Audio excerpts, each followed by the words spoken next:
Could have gone bagpipes on you. No. No? No, we don't even need anything on the back of the jersey. I'm good. What about Miles, Blummer, Wade Miley this year? Yep, Wade Miley has been good. Julie already talked about that home ERA where he has been very good, but she also talked about a little bit of the struggles in the last couple of starts. Last 3 starts have been against some very young teams where he's had a hard time trying to feel them out, trying to set up that changeup. Should be a little bit different against this veteran lineup for the Angels. Here is that veteran lineup for the Los Angeles Angels, sent out by Brad Ausmus tonight. David Fletcher will play shortstop tonight with Andrelton Simmons getting the night off. Mike Trout will bat second. Shohei Ohtani, Showtime, hits third. J-Up, Justin Upton, the cleanup hitter. La Maquina, the machine. Albert Pujols hits fifth. Cole Calhoun, Luis Rengifo, Matty Thaiss, and Max Stassi. The former Astro gets his first start against Houston. He'll bat ninth and catch. Defensively behind Wade Miley, the Astros defense is presented by Xfinity. You've got Michael Brantley back in left field. George Springer will move to center. He was at DH last night.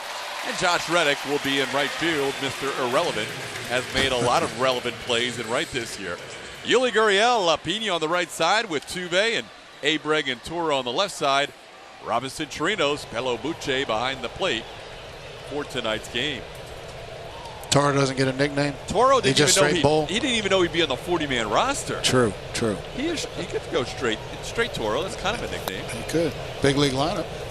Well, we're glad to have Jeff Bagwell in here for the first Saturday in August, and then it would be the first time we've had you since the trade deadline. And this was quite a team the last time you were on the air.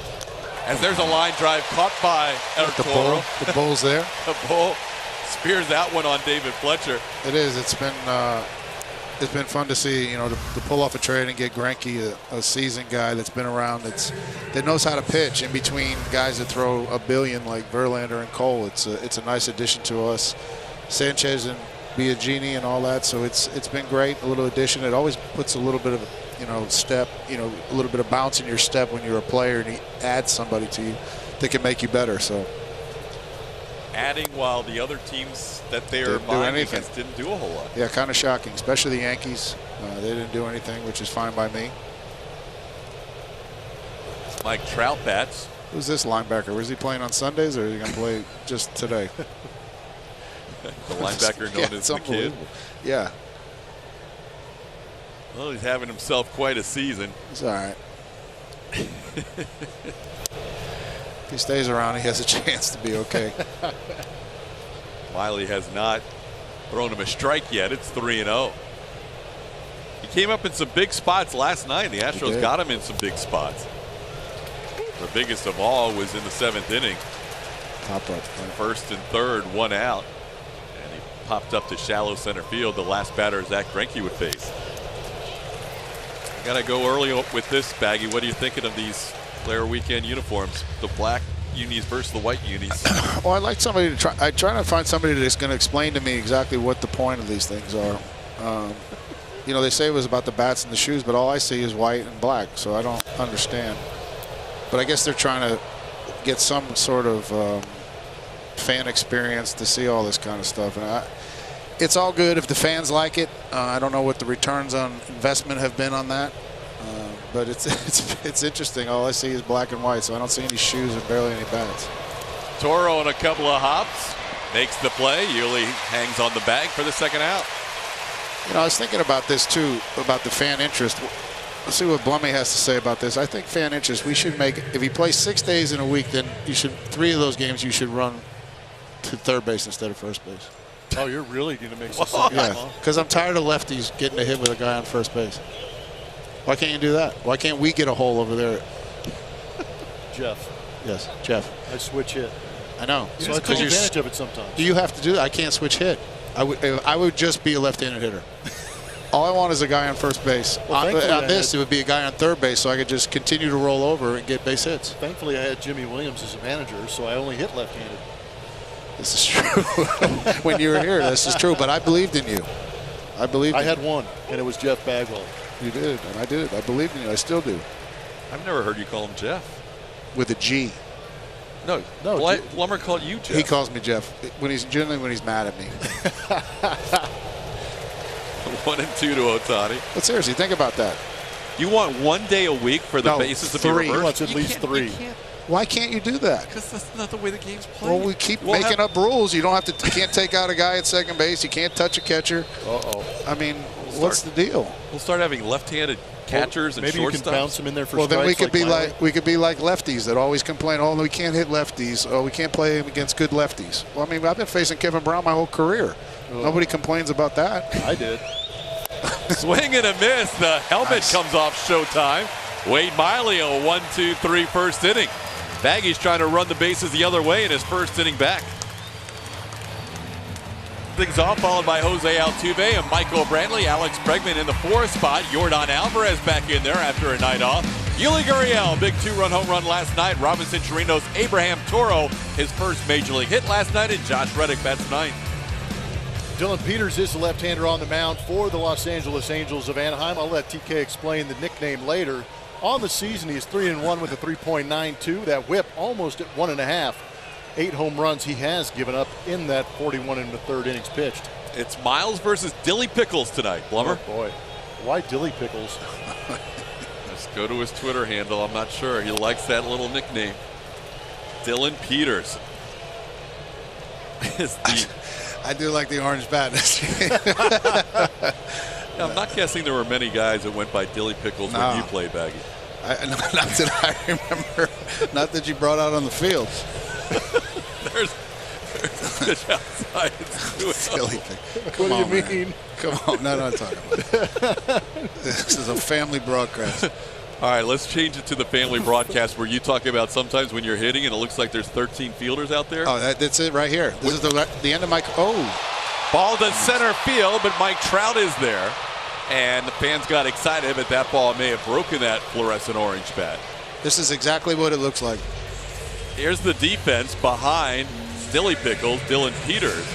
And what Baggy's talking about with Trout in the outfield and Upton and Calhoun flanking him, Dice and Fletcher left side, Rengifo, Pujols right side, and Stassi behind the plate, is at the end of your career you felt like this is it right here. Look at all the black out there. That was the end of my career. But you got to stick about 2 more guys in the outfield too. Say with the umpires out there dressed the same, it right. looks like an extra fielder. And I was like, what am I supposed to do here? Take your punishment like a man and go back to the dugout. It's funny looking, actually. If you look at it from here, they're everywhere. They're everywhere. Yeah, that is kind of odd. They picked the color of the umpires' jerseys. That's genius. But if anybody can find a hole in that, it'll be this guy. Now Altuve rips one foul. What a turnaround in his season since coming off the injured list.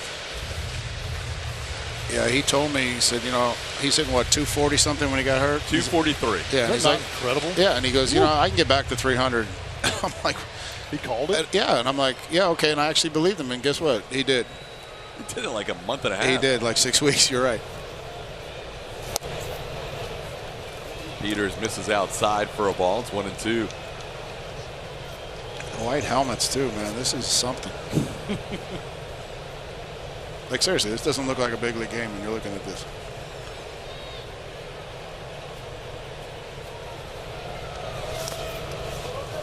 It's a different look for sure.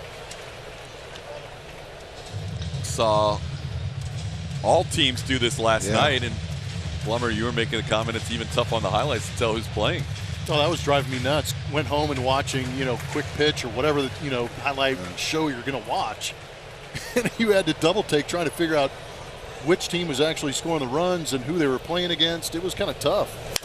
That ball's roped into center field. Trout on the move, diving attempt. This is going to go to the wall. Here we go. I'm not standing up yet. Not yet.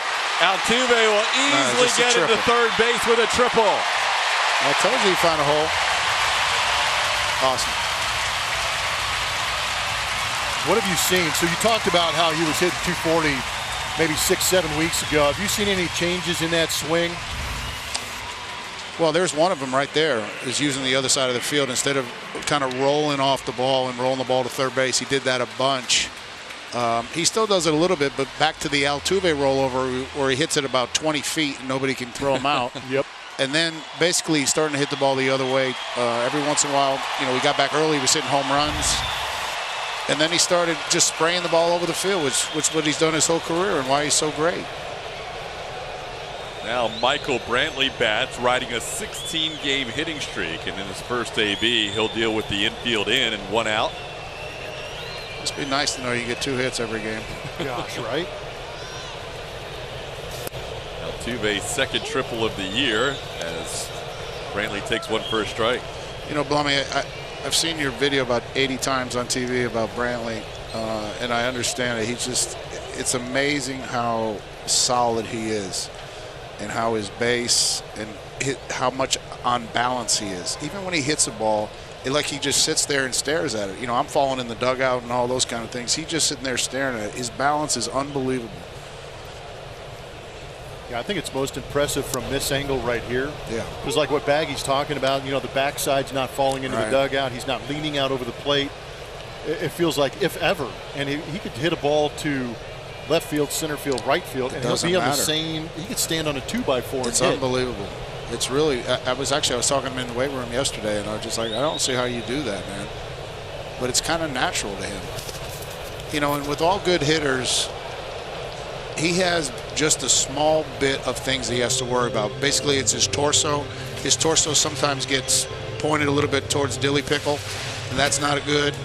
So if he's doing that, you just got to move about an inch or two the other way, and he rights himself. So he doesn't have much to worry about up there. He doesn't, you know, his hands to barrel to ball is as quick as anybody, just like Alex's. Well, I was going to say that's probably a comparison too with Alex Bregman standing on deck, because he has a real simple swing too. He doesn't mind hitting down on the count either. With that swing, I wouldn't either. 298. And he crushes one to right field. Get up. This ball's gone. Michael Brantley, 19th home run of the year. Continues that hitting streak up to a 17-gamer. The Astros out in front early, 2-0. He is so quiet until he gets to the point where he realizes he wants to swing. Right, and watch his balance after he swings. He doesn't do anything. He just sits there and watches casually as he hit a ball down the left field line. It's beautiful. Watch the balance. No big deal. That's beautiful. Let me just take a jog. Pretty easy for us to look good, Plumbing, when we got this guy hitting. No, it's pretty amazing. It's so much fun to watch, and it makes us sound smart from up here because it is so easy to watch that smooth swing go through the zone. Actually, it's just jealousy more than anything else. Literally. Yes. No, absolutely. I mean, lefties look good swinging anyways, and then you have his swing on top of it. It was kind of like the home run you hit against us in 2005. Right over that energy. Are we done with that now? No, I'm just saying, you said before I got here that I needed to talk about that one more time because people might forget. So I just want to make sure we got it in there. Same kind of swing. That's all right. I got something for you later in the broadcast. I'm sure you do. You're saving it? Oh, yeah. 19 home runs for Brantley, one shy of his career high. Here's Alex Bregman. What's wrong with you?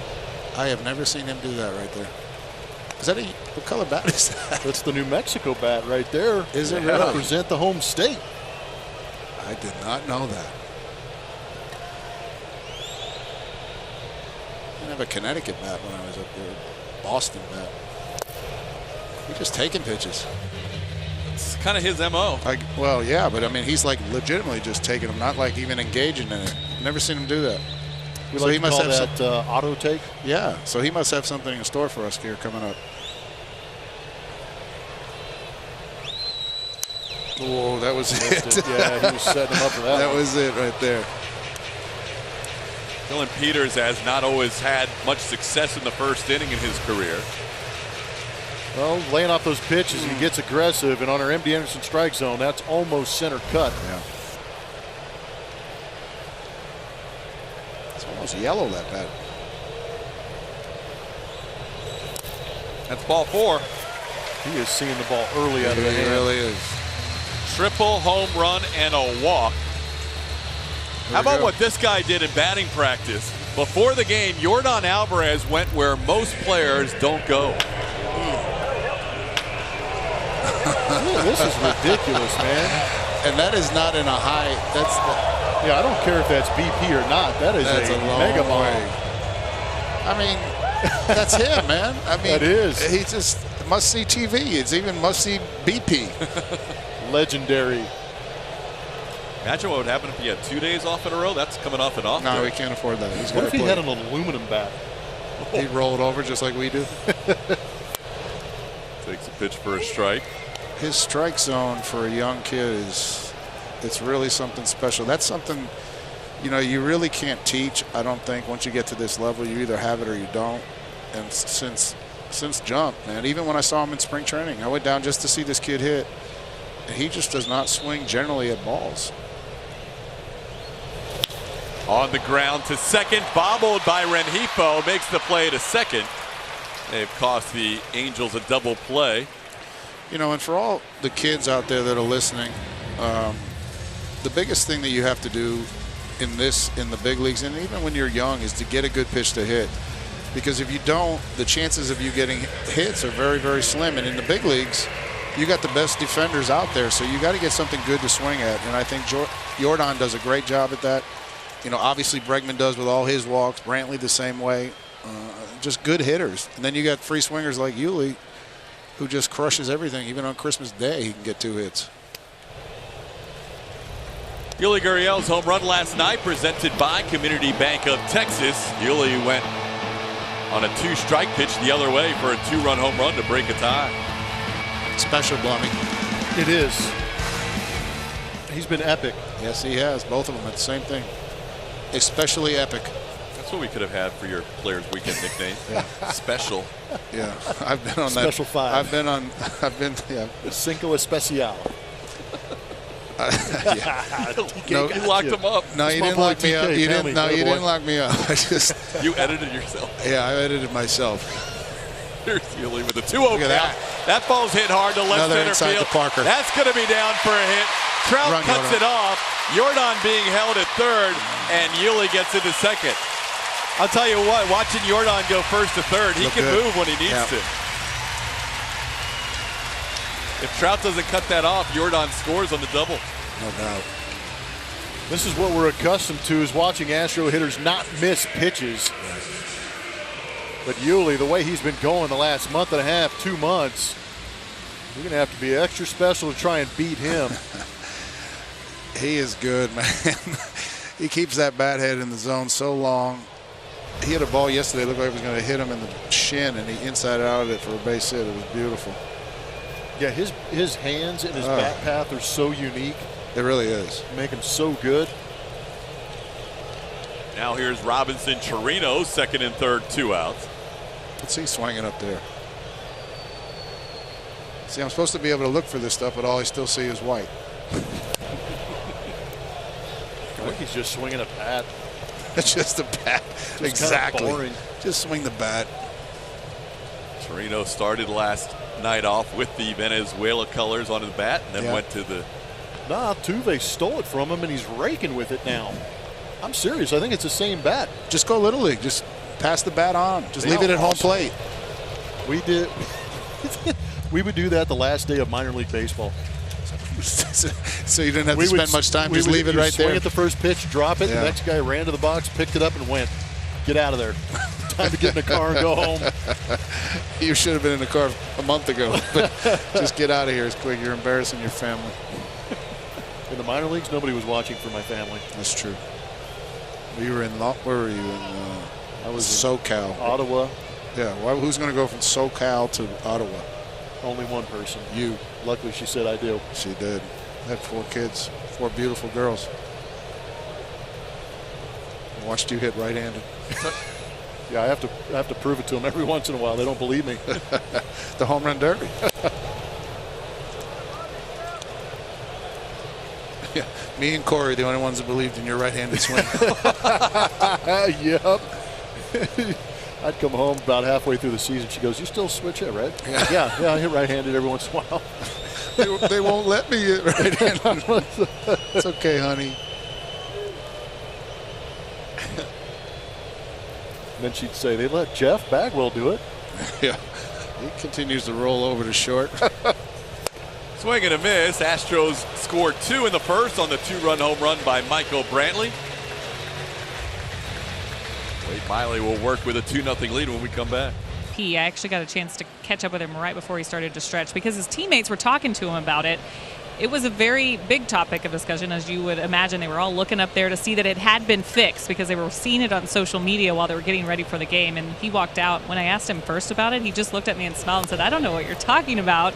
And then he went on to tell me that was the furthest ball he's hit in BP here at Minute Maid Park. Got all of it, as you would imagine. Yeah. Yeah, there's 2 months that he's been here. I'm sure he'll have more.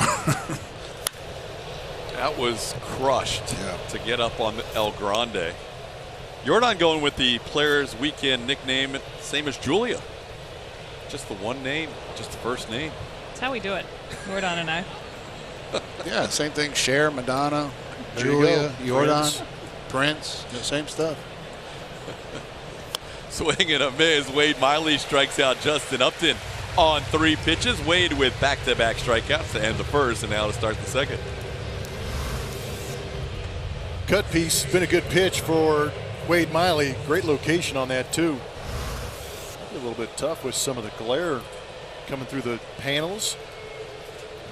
I love me watching some Wade Miley pitch. He's fun. Here it is. See what you got. He doesn't waste any time, does he? Doesn't. Was he 12-4? Is that right? Wade Miley's 12-4, and he's awesome. On a personal 6-game winning streak, the longest of his career, matching one earlier in 2016. Team's won 8 of his last 10 starts.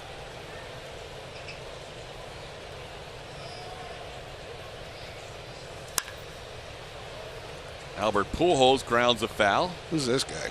He's a guy that has 164 RBIs against Houston in his career, including one last night. That's it? Yeah. Not really that much, considering he's got over 2,000 RBIs. 1 of 3. Wow. Hank Aaron, Alex Rodriguez, Albert Pujols. Anytime you're real close to that guy named Hank Aaron, you're doing pretty good. He's right now 28 behind A-Rod for second all-time. You know, I know I've talked about this before, but this guy for 10 years in St. Louis, it was something to watch. I mean, I'm talking line to line with power. Just one of the best hitters. I don't care if he's right-handed. Best hitters of all time.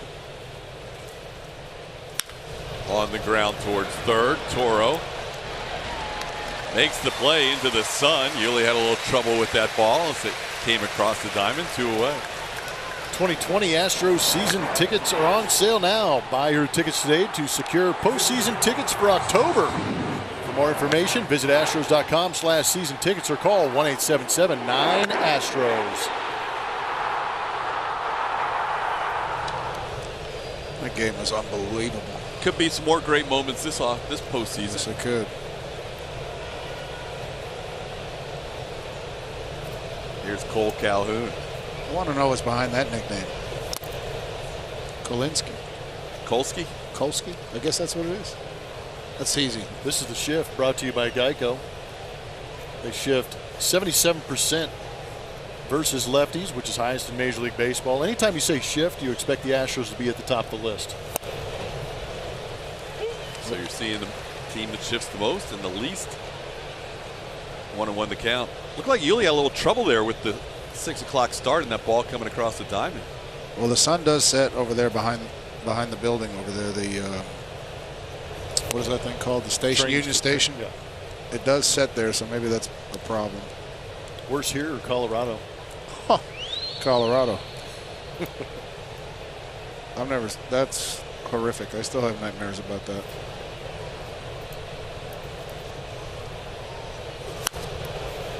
But Kolinsky's with a K.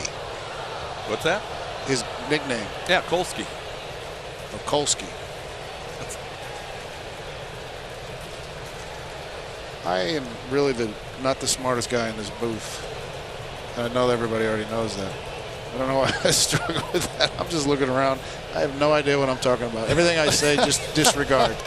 Line drive caught by Toro. First time Cole Calhoun has been retired in this series after a 4-for-4 game last night. Wade Miley has retired the first 6. First big league hit. And yesterday, Abraham Toro picked up his first hit, an infield hit, as he'll lead off here in the bottom half of the second inning. I like seeing somebody get their first big league hit. It's awesome. Who was yours off of? Jose Rijo. That's a good one. Yes. In Cincinnati or in Houston? Cincinnati. Okay. Right after the second game after they won the World Series that year in '90, and then we faced them to start the season.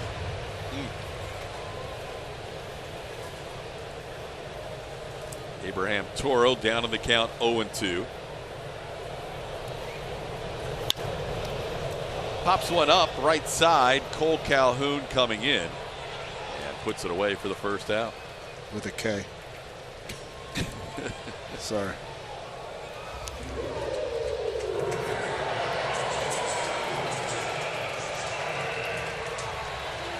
So here you go. Here's some pitchers you've raked in your career. The Hall of Fame trio from Atlanta. Not too shabby. Yeah, that's not bad at all. Faced them 7,000 times. Well, you see Maddox up there, but that's because his last 2 years he was throwing 80. So I got like right 3 hits, like speed? yeah, right at my bat speed. Whatever. Seriously. Oh, I'm going to please. guess there haven't been many guys that hit those 3 as well as you. That's pretty good. Yeah, well, check out the postseason numbers. They're not that great. Here's Josh Reddick. They don't stink. I know that. I will say they are first ballot Hall of Oh, Famers. man, yeah. We got to get Red to hit a ball to left field here. Get him going in the right direction.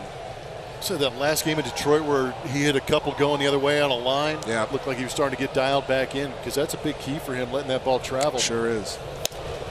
His front side right there is starting to leak out a little bit towards first base. You know, and that's the thing, Blummy, you said, you know, he hit a couple balls hard, and at the end of the day, you can say he hit it hard, but he doesn't get any results. So it's tough to say, oh, I'm doing the right thing if you're not getting results. But hopefully the lefty, he will keep him in there. Rengifo makes the play, 2 away. Well, that's the hardest part about this game is that you can have days like that. And we actually showed a shot of him walking through the dugout, and I go, right now you've got guys telling you, keep swinging it, keep swinging it. It's easy to say keep swinging it. It's hard to go out there and keep swinging it. Because if you don't get hits, you want to make adjustments. Yeah. And, you know, you say keep swinging, and you got 2 words back to them that I can. Another one is a family show. But, you know, it is, I mean, hitting is tough. Yeah, well, you. What happened if we do a broadcast one night that's not a family show? Oh, boy. Could get dangerous. You got the right guy in the booth right now, then. Ball hit straightaway center field off the bat of Springer, and a quick inning for Dylan Peters, a 1-2-3 second.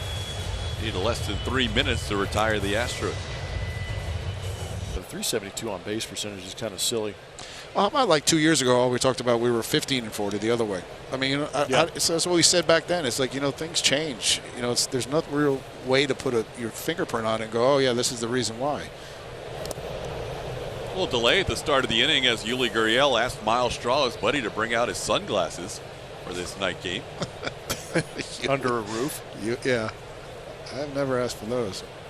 I'm not sure if he wants to wear them or not. Wow, he is special. He is special. A ball in the center field. Here comes George, and he'll get there. George Springer racing in, makes the catch for the first out of the inning. That might be a first right there. I've seen you put him, you know, you put him on your hat and all that, but when was he going to do? He's just going to point him back up to his face if the ball was hit to him? He's not sure if he wants to wear them. He doesn't. He has no clue. Hold on, I got to read. Sorry. Call up all your friends and make your reservation today, because brunch in the bullpen is September 15th. Come eat brunch on the field, then pitch in the Astros bullpen.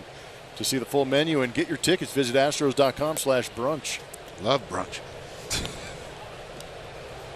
So many things I could have said right there. I know.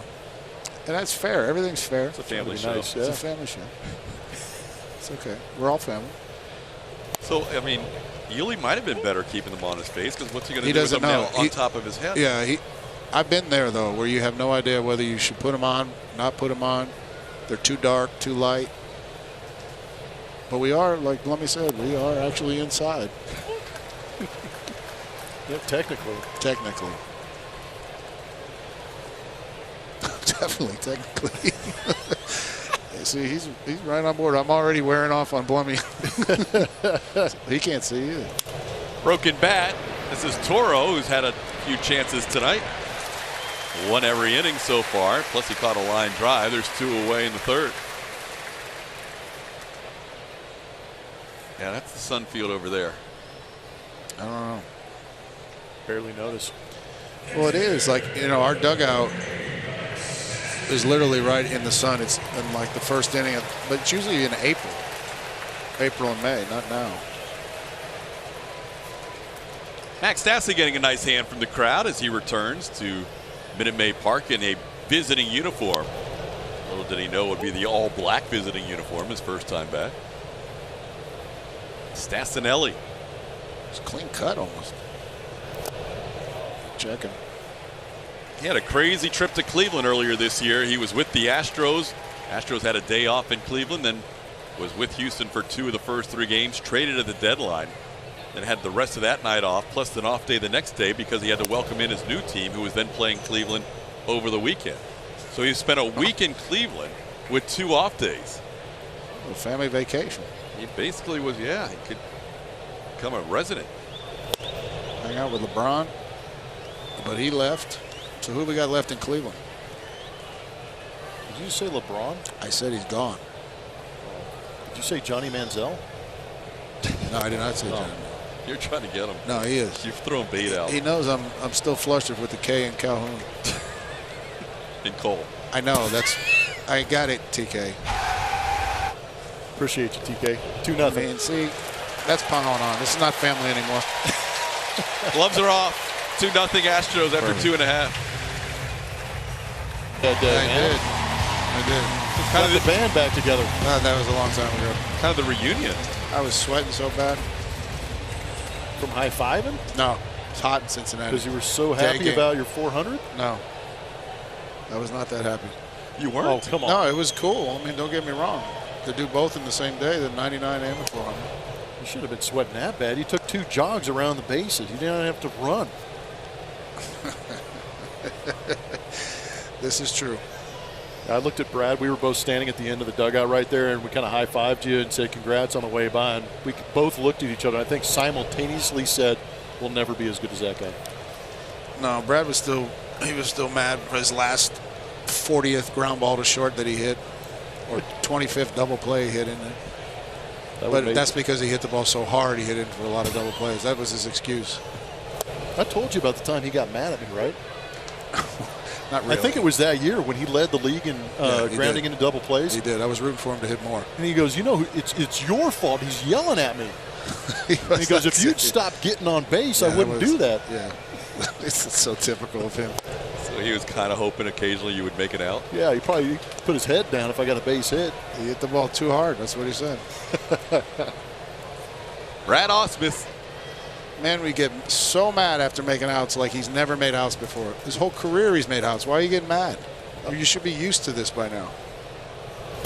See how you didn't have gray hair back then either. He would not be a happy camper coming back to the dugout, huh?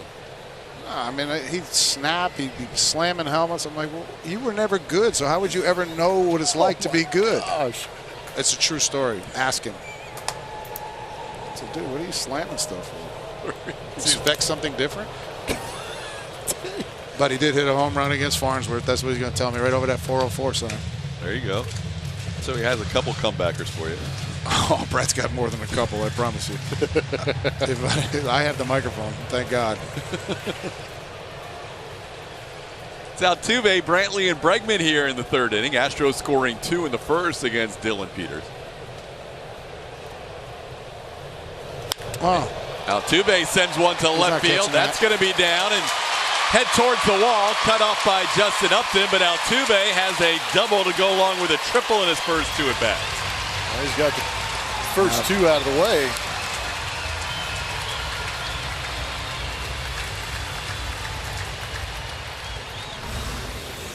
Let this ball travel a little bit, didn't he? He did. The foot was down early and the hand stayed back.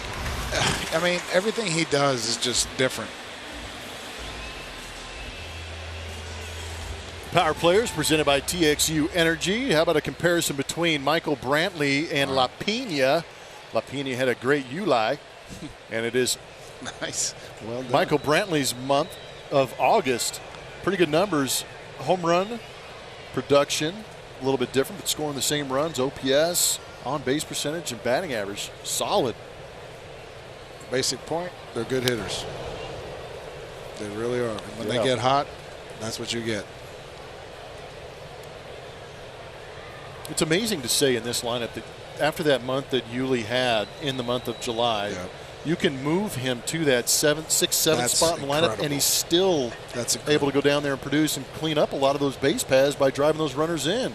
Yeah, I've been. Oh, Hey, man. Whoa, whoa, whoa, whoa, whoa.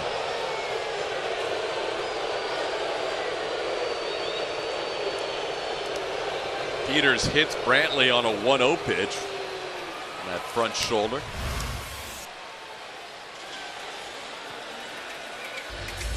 That ball raced up and in on Michael Brantley.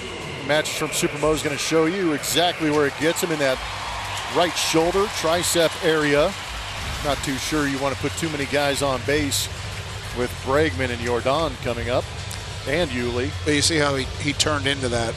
Unlike my 3 broken hands where I'm pulling off the ball, he turned into that like you're supposed to do it. So he didn't take too much of that. That's not really. I wouldn't call that a salvage. Not the way he's swinging the bat. No. Yeah, you definitely want him swinging instead of getting hit. Yep. Alex with first and second, nobody out. He walked his first time up. Alex, since moving into that 4 spot, has been unbelievable. And it's really since everybody's been healthy before Correa went back on the IL with Jordan in that 5 spot behind Bregman. Yeah, you know what? With Alex, you know, he's not, honestly, he's not real happy. You know, he thinks he should be a lot better. But what he's done. That ball's driven deep to left field. Just hit a homer. Bregman has just set his career high. Home run number 32. A 3-run shot. The Astros lead 5-0.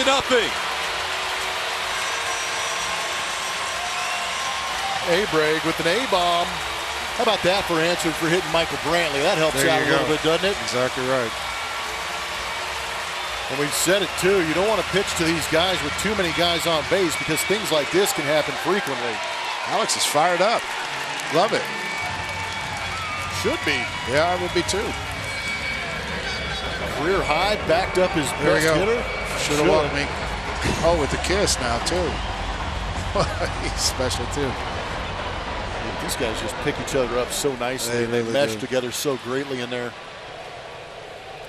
32nd home runs, breaking his career best set last year, and now up to 89 runs batted in, and he clears the bases for Jordan to bat. You know what I was going to say before Alex decided to greet my my words with a 3-run homer is he's just consistent day in and day out. Whether you think he's doing great or not, he's consistent. He'll do this right here. He'll hit the home run. He'll get a walk. On the ground, Pujols will flip it to Peters covering, and Jordan out number 1. I think. They've tried to beat him in there a couple of times. He does such a good job of staying close so long and then just unleashing on it. It's beautiful. Balance was great. I like that he's hitting more line drives recently too. That's when he's at his best. Yep. Instead of those little flare pop-ups to right, when he's driving that ball, staying down through the baseball like you just saw right there, it's just, I mean, you got to deal with these guys. I mean, if you're a pitcher and, you know, if you're not elite, you got to deal with these guys. And then, oh, okay, I got a break. Here comes Yuli. Great. The break is having nobody on base. Exactly right. But you're already down 5-0. Yeah, you've already worn it. And, you know, at any hitter, you know, the biggest thing that you want to be is consistent. You know, there's a lot of guys that can go and they have 1 big year, 2 big years, or stuff like that. But if you're having, like, you're not thinking you're having the best year, and you look at your numbers and what you're doing, and it's consistent every month, every year, you're doing those kind of things. I mean, that's what you're looking for, and that's what Alex gives you. And, you know, Brantley, if he stays healthy, you know, he's even the good ones roll it over.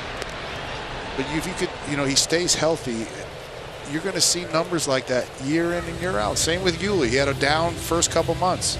And what's he doing? What's he now hitting? 3-something. I mean, he's just consistent, and that's what our guys are, and that's what makes us so great. Yuli's hitting 306. Yeah. And has 91 runs batted in. Bregman now up to 89. Yeah. I mean, we won the World Series. Marwin had the most RBIs we had. He had 90. Yeah. We got a few guys that have a chance to drive in 100. And not just 100. Those two could A lot eclipse more. 100 yeah, easy. there's a couple. Brantley can get to 100. Yeah. George get hot. He could get close. Yeah, I mean, we could have 4 guys getting close. Well, you mentioned consistency. Bregman is one of 6 players in Astros history to have multiple 30 home run seasons. He and Moises Alou and Jimmy Wynn have had 2. Bregman obviously has a chance to add to that total. Glenn Davis had 3. Lance Berkman had 5. And the most consistent 30 home run hitter had 9 years. Stinks. No, he doesn't stink. But, I mean, he doesn't stink. You're lucky that we're going to have a commercial probably. Thank God. A ground ball to short to end the inning. 3-run home run by A-Breg gives the Astros a 5-0 lead. 4-1 in his last 8. And then the Mets against the Braves last night. Mets were striking everybody out. It was a 14-inning game, but they got the Braves to strike out 26 times last night, tied for a major league record. DeGrom had 13, Jacob DeGrom, but the Mets lost that game. Oh, the Mets. TK? They did lose, and they're losing tonight 2-0. The other New York team lost today 2-1. Good. So the Astros win tonight. They will be tied for the best record in the American League. David Fletcher leads things off against Wade Miley. You saw our home record, so you know that's important if we can get that.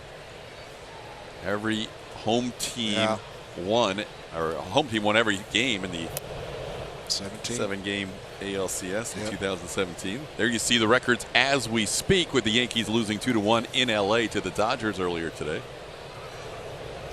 On the ground, that'll be a fair ball down the left field line, and David Fletcher will get into second base. He has the best contact rate, best contact percentage of any hitter in the major leagues, over 90%. That was a pretty good pitch to hit out over the plate. You know, this guy reminds me of is David Eckstein. A little bit, yeah. Just a pest. He had a hit and run yesterday. Hit a ball to right field. Perfectly. He just got an off-speed pitch, let it travel, and just kind of poked it the other way. Saw that ball bounce off the sideboards there. Ended up as a double as Trout tries to hold up and goes around. Well, Trout's not a bad hitter to talk about consistency. We mentioned you had 9 seasons of 30 home runs or more, Baggy, and talk about consistency. Yeah. This guy. You know, and that's all you know, as a teammate, you're all, you know, for one to be consistent like that, you have to be able to play. You know, you have to be out there every day to be consistent. And then your teammates, they kind of just expect that's just what you do. You know, and this is what Alex does. When guys like that are that good, and if they show up every day, you're going to see consistency like that. Broken bat, Bregman stuff right there. Throws across to get Trout. You know, and that's what Mike, you know, he shows up every year. I mean, he doesn't play a whole year, and he still comes in second in the MVP and stuff like that. He shows up and plays every day, and you know, and that's the main thing as a teammate. You just want to show up for your teammates every day and get out there and do what you can. And if you do those kind of things, and you have some talent, you find some consistency, and that's what Alex does. And I don't see anything that's ever going to derail him from that. And he's got a chip on his shoulder. He's got that little edge to him. You know, and that's why you keep guys and sign them to extensions, because he's able to do that for the organization year in and year out.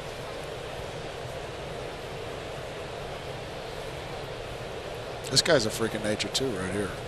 Ohtani throws 100 and hits at 500 feet. People forget that he throws 100.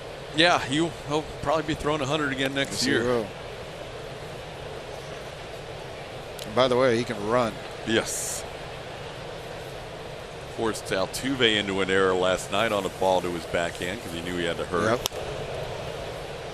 There's a strike, says the home plate umpire Al Porter. It's 2-1.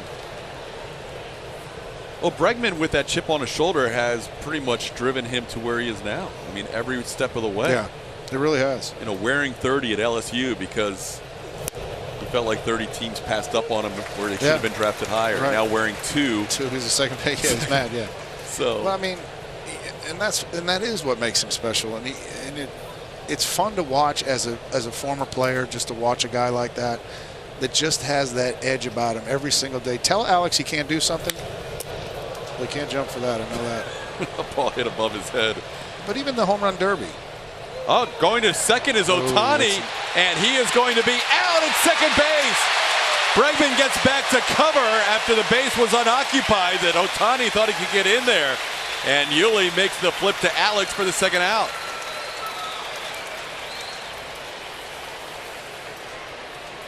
I want to see this.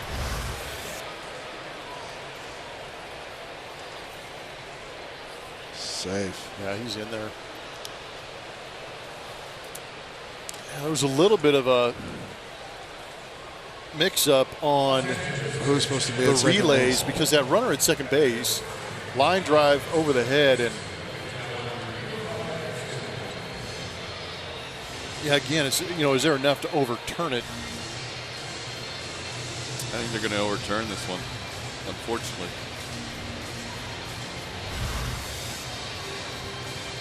Who's supposed to be at? Alex is supposed to be back there, or is it? Yeah, Alex is supposed to be on second base. Because the first baseman, as a first baseman, runner on second base, base hit Yeah, I to didn't center see field.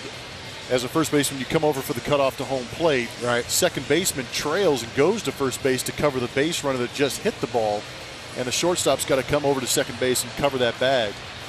So second baseman's supposed to go to first. So you vacate. Yeah, I'm at come to the middle of the I'm as diamond. a cutoff man. I get that. Bish would come and cover second base. Everett would go and cover. Or sorry, Yeah, Bish you would got go cover first base.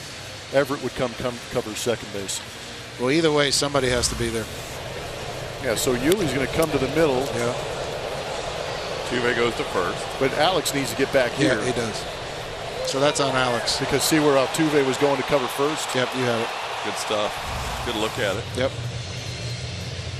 Nope, I mean, obviously Alex plays a lot more third than short.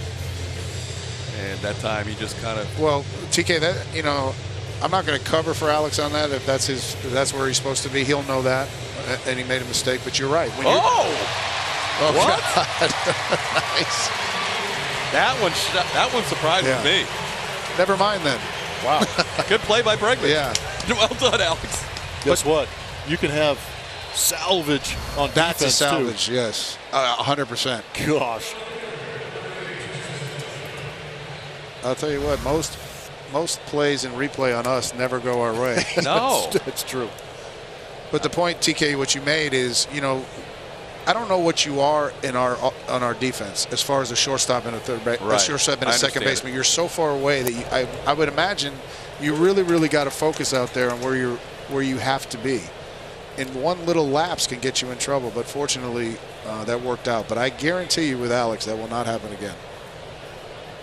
But again, I think it's getting back and getting comfortable and understanding some of the instincts of being the shortstop. I agree. Might have eluded him right there. I agree with that. And not to be a pick on Alex inning, but even the first hit of the inning when he didn't go out to the shallow left field, a lot of shortstops have to go out there because that ball can Like down. Simmons did last Simmons night. did it last night and held out Yeah, Tuve it to a was single. beautifully done. But what is being said is true. You're not used to that, and it's just something with the way we do business as far as our shifts, which you see we lead the league. That's something that you always got to be concerned with. And Joe Espada he'll be talking to Alex about that, and Alex, that will not happen again with him. And you know what? At the end of the day, we can make fun of him. He just hit a 3-run home run. Yep. They call it in hockey plus minus. Plus minus. Hey, he's a +3. Plus he got the out. He kind of goaded Ohtani into going to second. Smart. Heads up. Great heads-up play out. Savvy. That ball's hit pretty well to left. Brantley over and makes See, the worked play out. on the Perfect. move. So Wade Miley works around an initial double and still has the lead 5-0 as we head to the bottom of the fourth. Get it, fans. Astros Cowboy hat ticket add-ons are available for just $20. For more information, visit astros.com/BBQ. Abraham Toro leads off the bottom half of the fourth inning. First pitch swinging, sends a high foul ball that's going to head to the crowd. Toro in his young career is 2 for 9. Has had a chance to get a decent number of at-bats right-handed. The Angels have 4 left-handed starters of their 5. Yeah. We'll see the only righty tomorrow in Jaime Barria. Toro's been pretty solid, both lefty and righty, throughout this minor league season. I'll tell you what, I've been looking at the numbers that these guys coming up in AAA got. He's got like 24, 25 home runs, high 80s, 90s, and RBIs.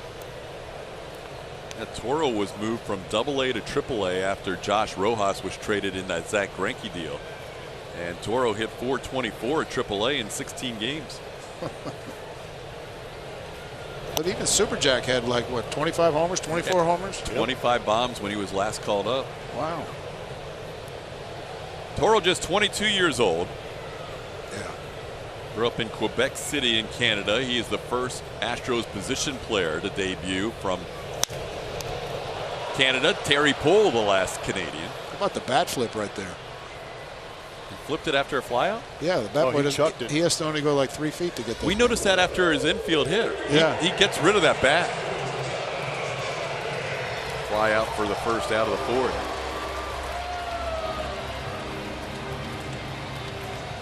Here's Josh Reddick. Reddick grounded out his first time up.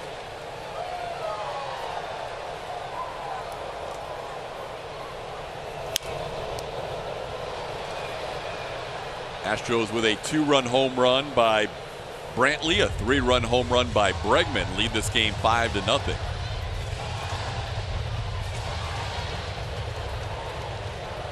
Josh with the unique nickname for Players Weekend of Mr. Irrelevant. I do kind of like that. It's kind of entertaining. Almost. Sends one to left. Justin Upton is underneath that for the second out.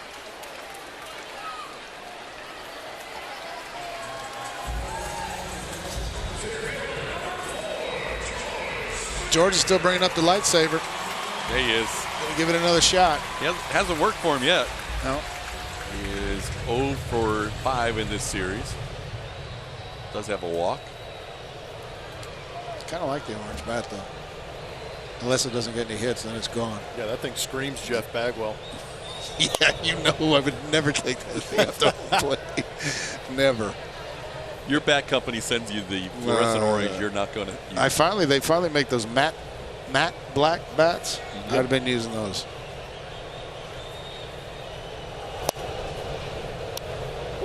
Certainly easy for the umpire to see swing or no swing. Wow, Now that's a good thought there, TK. Because you know what, we got to take advantage of our mistakes. we can't have people seeing exactly what we're doing up there. Outside is Springer. It's 1-2. Dylan Peters making his first start of his career against the Astros. Saw them in spring training a couple of springs ago when he was with the Marlins. He went to University of Texas. Longhorns. Oops. Called third strike. Peters with a 1-2-3 inning. He has had 2 1-2-3 innings, but the Astros have scored 5 in the other 2 and lead. Okay. All right, Julia, I'm going to go to the 5th. It is 5-0 Astros. Wade Miley back to work facing Albert Pujols. Pujols takes a called strike. He grounded out to third his first time up. Wade only has allowed 2 hits. It was the 2 hits last inning, the double by Fletcher and the single by Ohtani, but Ohtani tried to stretch it into an extra bag and was thrown out. Yeah. Those are 2 good pitches right there by Wade. StatCast AI powered by AWS shows you where Albert is going and why the Astros are shifting.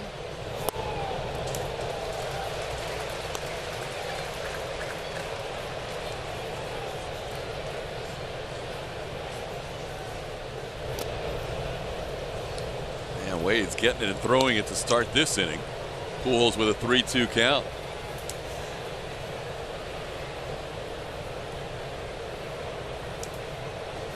Swing and a foul tip caught by Robinson Chirinos. That's 4 strikeouts for Wade. And Pujols retired for the first out of the 5th. Wade looks a little more comfortable tonight facing a veteran lineup. He's able to hit some edges and set some of these pitches up, but he's showing some good depth and bite on that cut fastball this evening. Not going to elevate those pitches. Yeah. That's a good point, Blummer, because, you know, facing the White Sox and the Tigers, those guys up there hacking. And Wade didn't necessarily. I would say he said as much afterwards. He goes, I wanted to get out there and try and set up my changeup against this aggressive team, but the young guys were just swinging at everything. If you ever want to know, go watch when a big league pitcher goes down to pitch a minor league game. They get killed. Right. You cannot set up young guys. They swing at everything. Everything looks like a good pitch because that's what they're used to. Or like if you're around the zone, even a couple of inches off the outside corner, they're ready to go. There's no setting up young guys in minor leagues or young guys that come up to the big leagues.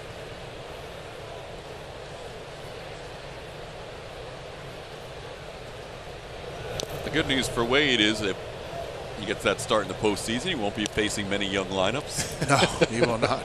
He will be facing mostly veteran groups like the one the Angels send out there. Cole Calhoun with a 1-1 count. Calhoun lined out to third his first time up. First time the Astros retired him in this series. He went 4 for 4 last night with a home run. 4 for 4. I did not know that. Yeah, Cole with a K. I got it. Calhoun with a C. It's 5 innings. I got it probably around the third. Kolsky. I got it. Were you surprised our first baseman didn't put Yuri on his back on his back of his shirt? If I told him to, he would have. And you know what? That's fine, guys. I told you earlier, the family is over. This is all everybody for themselves now. Actually, it's just me against you two. True. Yeah. 2-2 pitch, grounded to Yuri. Yuli will make the play. Actually, Yuli never makes the play. He always flips it. He could have easily gone over there and taken that himself.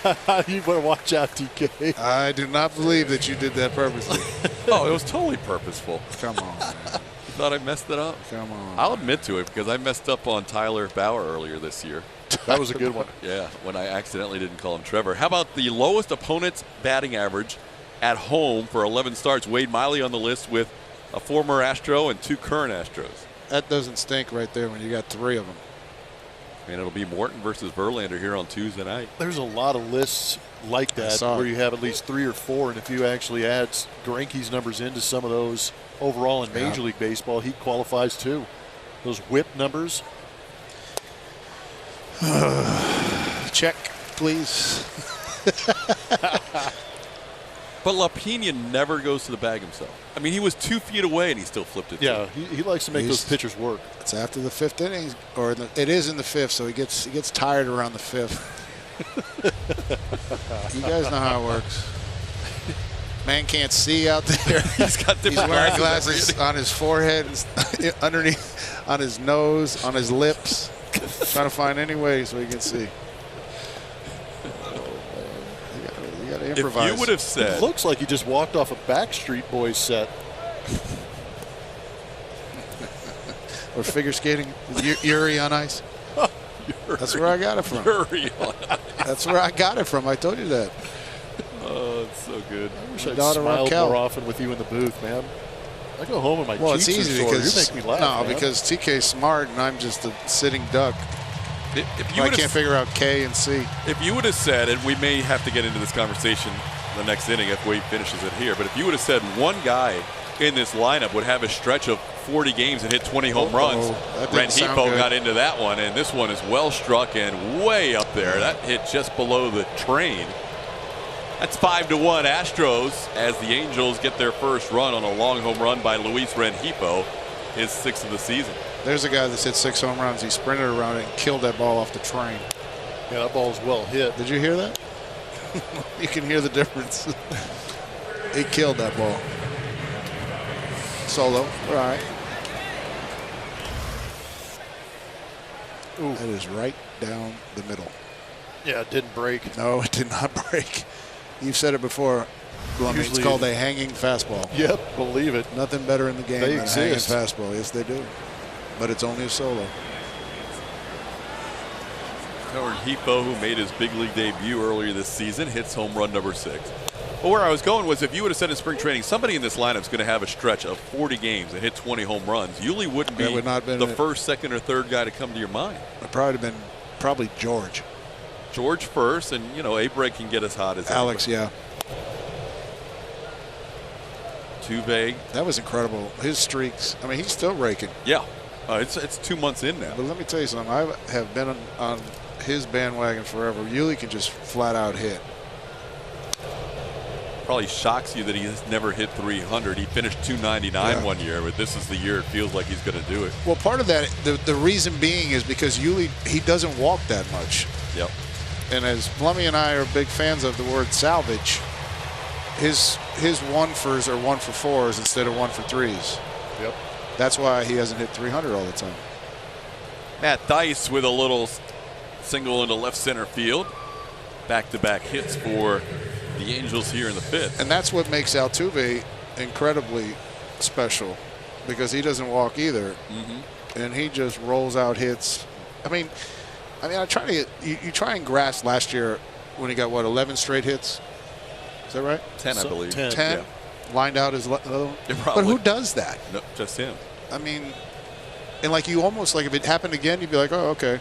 He's in one of his streaks again. Oh, he's so very close. Oh, man, Mark Wegner wanted to punch him out. Looked like he wanted to pull the trigger. Why didn't he? Watch his back. See if he gets his back. Ooh. Oh, yeah. We're in a holding pattern right now. AJ is waiting to hear. Yeah. If the glove's on the back from that look, no.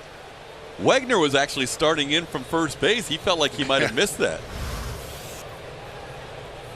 Not. Maybe he never tagged. Oh, looks like it might be leaning on the shoulder. No. So I will say this. So the way Yuli stands at first base, it's very hard to get that down. Now, if he's standing on a 45-degree angle, being right-handed, his left hand goes towards the bag. He has to actually carry the ball more the way he stands. But he's comfortable standing that way, so that's all that really matters, is how he feels and how comfortable he is when he gets off the base. So you're saying if his left foot's pointed more at the pitcher? Yes. So the ball travels farther. It makes that tag easier. But, you know, that's not going to happen all the time. And if he feels more comfortable that way, then that's okay, too. And we've talked about that before, but he feels comfortable that way. Close pitch at 0-2. Max Stassi batting for the second time against his former team. Yeah, Max has changed up a couple of things since becoming an Angel. He usually had those hands right on that shoulder. Now he's got them away from his body, trying to clear a little more space. And he's got a little bit more of a load with the hands now that they're not pinned to that back shoulder. Well, it's called an adjustment.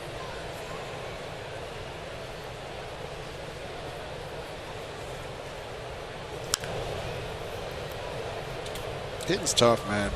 Yeah. It really is. And finding what works for you. Yeah, it's tough. What adjustments to make when you're not going good. Yeah. How to stay and maintain the swing when it is good. And you're fluctuating between another catcher, so you're not playing every day, so it's hard to get into a rhythm.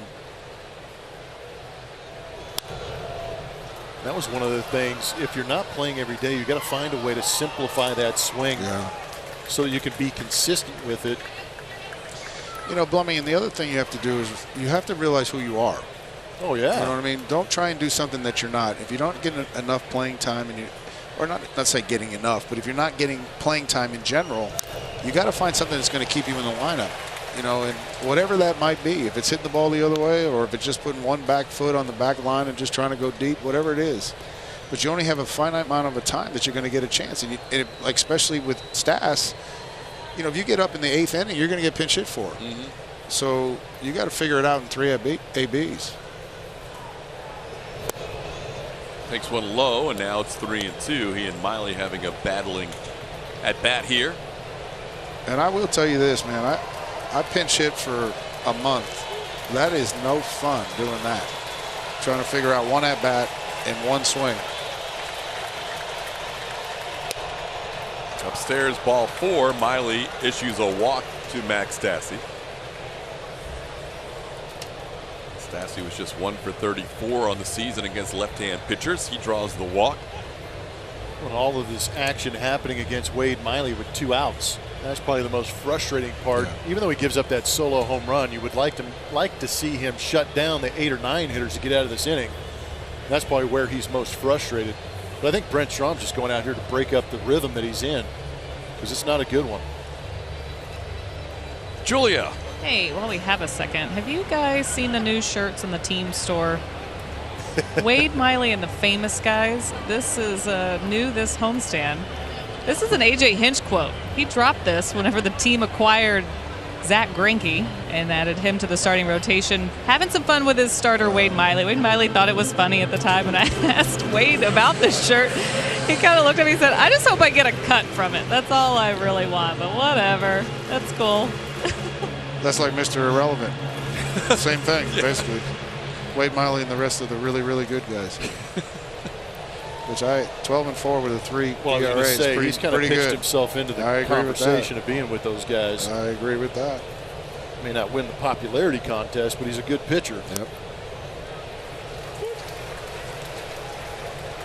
I'm a big fan, really am. I almost feel like Wade would be uncomfortable if he was one of the famous guys. He wouldn't know it. Yeah, he wouldn't know He it. wouldn't even know it. He just, whatever, man. Give me the ball. You want to go fishing? That's all he'd ask you. Exactly. Stole my putter. Did he really? Yeah. He goes, bad guy took your putter. You putt left-handed? I'm kidding. Maybe I should, but he took it. He says, I said, keep it. He goes, I can't keep that. I go, yeah, you can. I said, I told you you can keep it. He goes, it says baggy on it, or whatever it says. I guess I said baggy because of my shirt that I got. And he goes, I said, I told you you can have it. Wow. That ball in the center field for a hit. Coming on Springer, being held at third is Theis. The Angels will have the bases loaded here with 2 outs. That was Fletcher again? That's Fletcher, her second hit. Baggy talking about knowing who you are, what Right. type of hitter you are. This is a guy that's pretty much sold out to who he is. Just get base hits. Yep. Don't try and do too much. He does a great job of letting the ball travel, finding some open space, staying up the middle. Yep. That's exactly right. Perfect point right there, Blum. That's exactly what he does. But he's a great guy to have in front of this guy because he's not trying to do too much. He's just going to go ahead and set the table for this guy. Exactly right. Mike Trout now the tying run in this 5-1 game. Takes a pitch upstairs for a ball. Brad Peacock begins to warm up in the Astros bullpen. Wade coming into this little stretch here of home run, single, walk, single, had only allowed 2 hits through 4 2/3. Trout goes around and it's 1-1.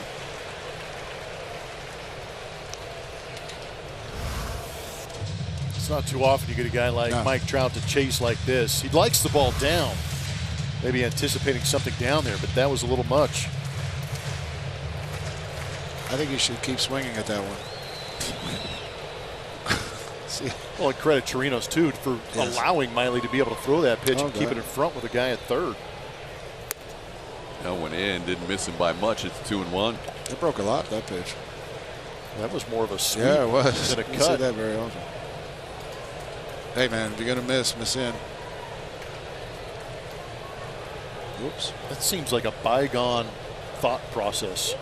If you're going to miss way in. Inside corners, they don't get to them too often these days.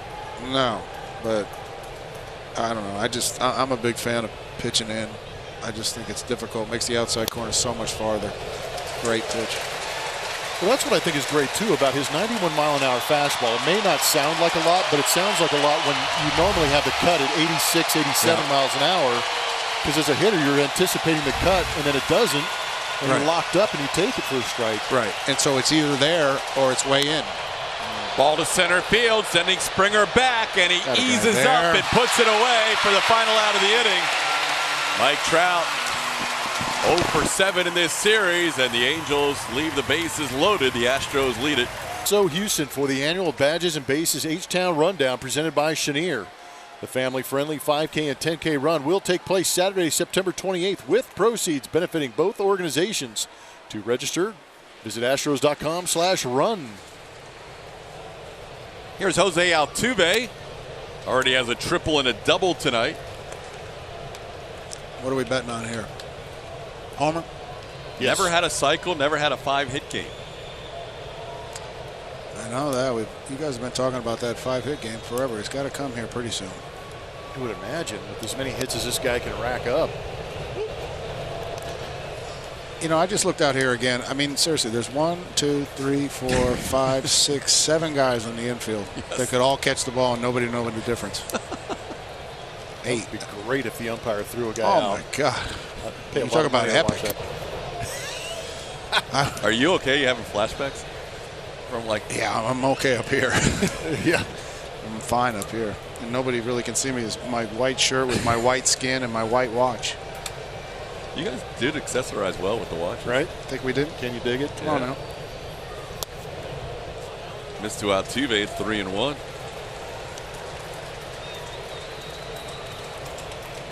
This could be it right here. It being the homer. Calling it. It's Plummy's call.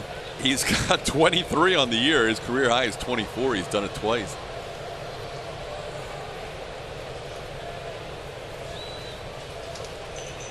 Oh. A little bit too low for him. Strike, but it's too low for him. Yeah, pitcher's pitch. In those counts, you're not looking to try and drive that pitch. You're looking for something a little bit better. If you're going for the homer, which I guarantee in his mind, he knows exactly how many homers he has. He has a sock on his arm. And his bat, too. It's weird. Look at that. He said, the heck with the homer, I'm going for the topper. It almost defies physics. That's on the white line. And he stands 7 feet from home plate. Yeah, he kind of dives a little bit, doesn't he? Yeah, and he's 4'10". Whoa. That's not what the media guide says. It's close enough. That's what makes it so great. Oh. That ball's just foul. Yeah, he just missed that one. He did. Just got a little too quick. You know, and that's the great thing about watching him. You really have no idea what you're going to get. With any pitch, you don't know where it's going to go. Seriously, I can't get over all the black jerseys out there.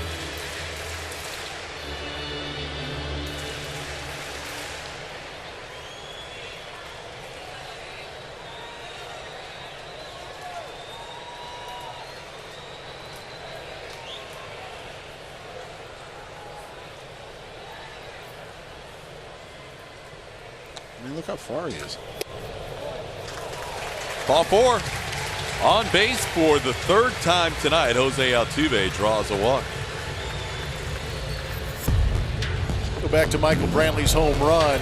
Big 2-run shot in that first inning. Took a pitch down and in, raked it to right. 363 feet. That 20-degree launch angle, that's a legitimate line drive getting out of here at Minute Maid Park. And he almost got hit in the neck last time up. Knocked in 2, scored 2 tonight. Brantley has exactly 80 RBIs and exactly 80 runs scored on the season. Very nice. About 20% of the schedule remaining, 30 games to go. It's doable. 100. Yep. Especially with this lineup. As far as runs scored. So all he's got to do is get on base and have Yuli come up. No doubt. Or Alex. Or Jordan. Yeah, or Jordan. just keep going down the list.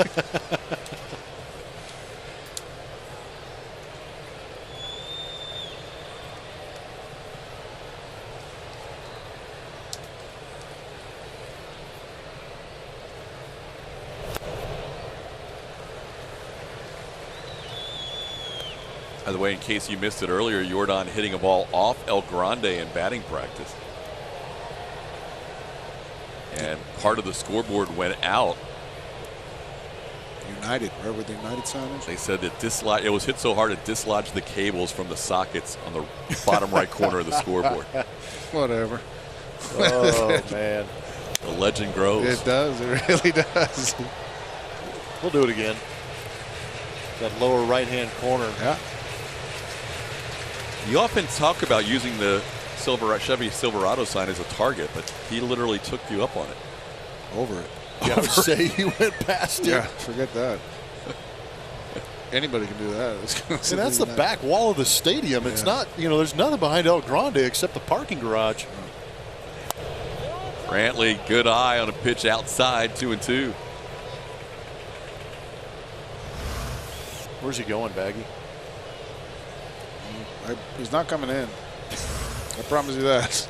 Even on this pitch, you're not fooling him. And we showed the reason why he might not come in. But you're not fooling Brantley. I promise you that.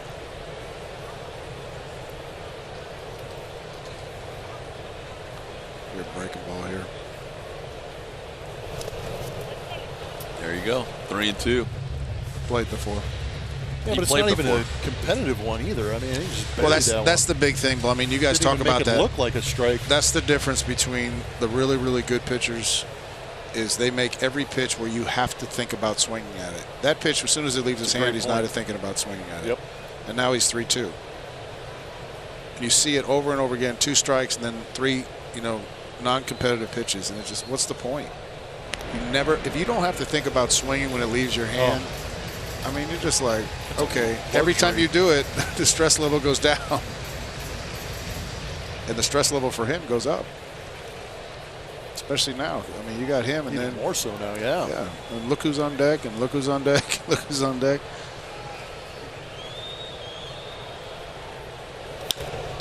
Popped up beyond the infield. Fletcher's going to let it drop. So they'll get Altuve on the fielder's choice. And Brantley will stay at first. Smart play. Fletcher kept looking to see where Altuve was as that ball was up in the air. Trade Altuve for Brantley. Still going to be a 2-run home run. Yeah. Exactly. Sorry. We're homers here, guys. Yeah. but I mean, it's a smart play. You don't usually see it in the outfield, though. Yeah, that might have been why he was checking the distance between him and second base and Altuve in second base. There's absolutely nothing Altuve could do about that. I say you take off running, he catches it and doubles you up. Yep. Bregman takes a breaking ball for a strike. Alex hitting his career best 32nd home run his last time up. What do you say? We got 30 more games? 30 more. So you're saying he's got a chance? 40? He's got a chance. A lot of home games left. A lot of home too. games. I was just about to say that. Yeah. Actually, we have 32 home games, or 32 games left. So 1/5 of the schedule. 32 home games. We played 130. 32 to go. Definitely got a chance.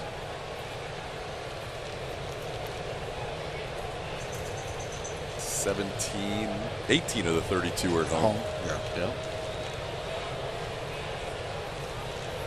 And only 9 against teams with a winning record. 3 coming up against Tampa Bay.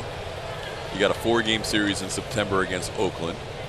Those are all home games, and then the 2 in Milwaukee.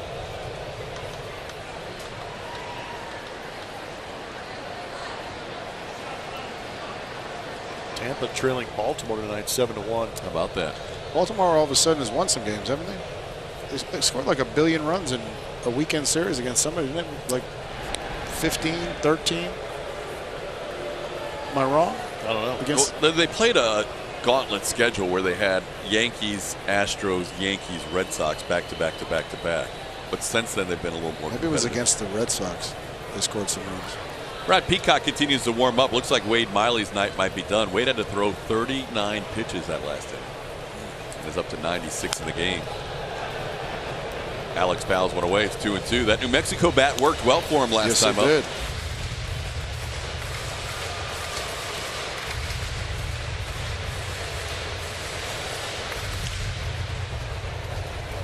Alex has reached in 18 consecutive games and continues to have a huge month of August. He has 26 RBIs in 20 games in August. Wow.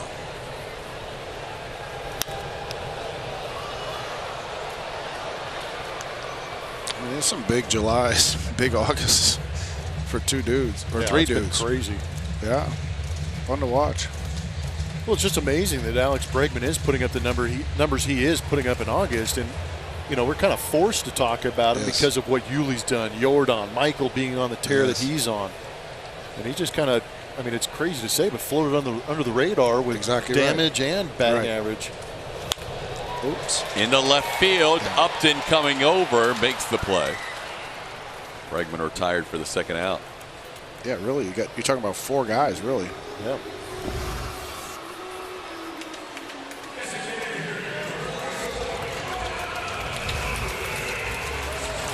Got in on him just a little bit.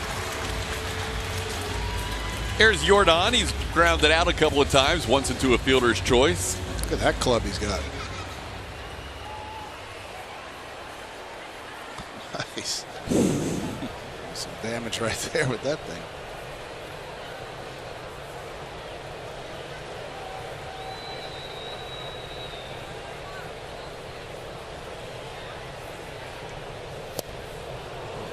This is the fastball. It's 0-1.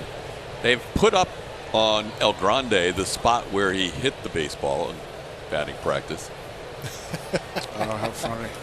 Yeah. It's pretty clever. Emoji. Wow. Isn't it? Good one, Baggy. How about that? See that? Congrats. You've never sent me that one. I don't have that one. I don't know how to send it.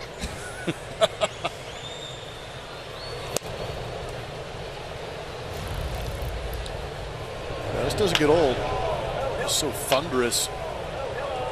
Gives you an idea of how far from home plate that is, and that's where he blew it out.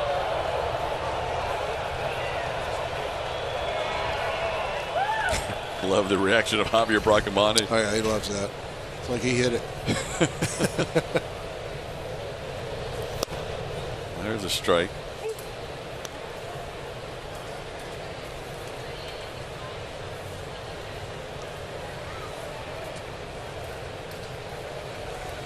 Have you had a chance to talk to Jordan much? Just hello. Yeah, he doesn't seem like an overly talkative guy. No, but very respectful, good kid. Completely. Yeah, no, he's great when you meet him. You know what I like is that the legend of him is growing, but so is his wardrobe. He's getting nice batting gloves now. That ball's hit well into left center field, towards the wall and off the wall. Brantley heads to third. He'll be held up. Jordan Alvarez a double with 2 outs. You know what's crazy about Jordan is he got jammed. Yes, he did. But he still hit the wall. Yeah, he's better than a lot of people. Yeah, he is. But it's where he's hitting the balls, and it's not so much the distance, it's the balls the other way. Great hitters use the entire field, and when you add power to it, then you become a monster. And that's what Jordan is. Pitching change for the Angels. New pitcher coming in to face Yuli Gurriel when Trevor Cahill, the new pitcher for the Angels. He's been used as a starter and a reliever this year. You're right, TK has been a long-time starter. Now working out of the bullpen for the Angels. 87 innings pitched, 1.47 whip. Scouting report is presented by your Greater Houston Honda dealers. Yuli's hot cold zones. Doesn't surprise me that this portion is on fire because he does such a good job of getting the hands up there to drive those pitches.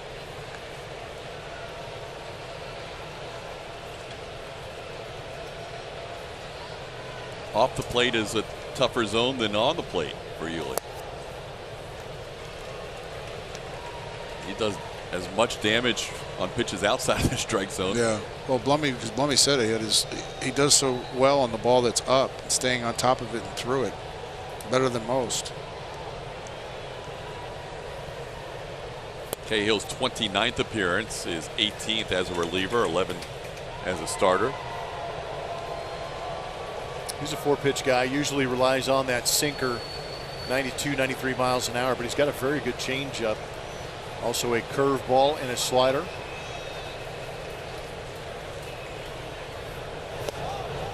Okay, I'm not even going to try it. What's his nickname on there? Come on. I haven't even looked. I haven't even looked. I'm not even going to try it. It's a good one. Anything that comes out of my mouth is heinous tonight. That's not it. It is. But that's not his nickname. I'm just talking about what I keep saying. Everything I say is wrong, so you guys say it. What is it? Cahill's? What? Yeah, his nickname on his back. I haven't even looked yet. Dactyl. Dactyl. Terra? Got that part. Dactyl? I'm just here. I'm listening. Both of you guys are going to gang up. The smart guy is going to gang up on the dumb guy.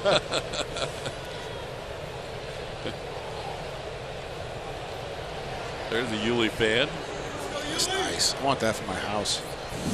That can be arranged. I know I can. You're going to get a shipment one day. I know I can. It's going to be a La Pina Cabeza right there. I'm okay with that. I'm really okay with that. You saw the numbers for Yuli against Cahill. Trevor was very careful with him with a base open. So the bases are now loaded, and Robinson Chirinos, who hit his first career grand slam earlier this season, will bat. This could be a decent matchup with that fastball if it's a two-seam running back into Robinson. Into his barrel. Yep. Chirinos against Cahill in his career is 3 for 7 with a home run and a walk.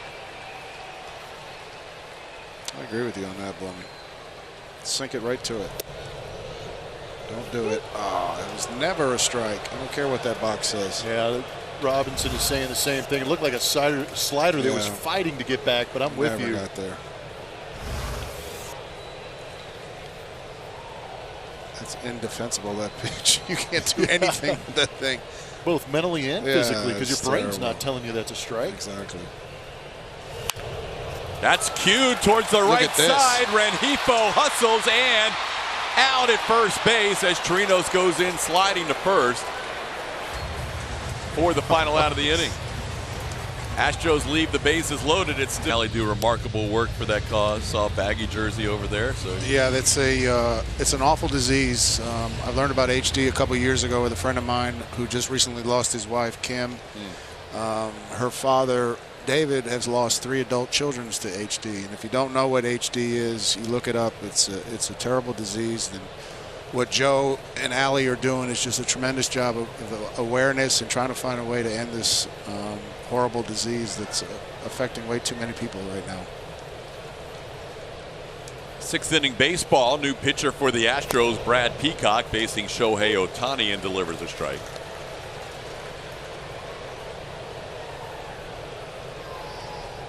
Brad Peacock working himself back off the IL. Numbers on the season.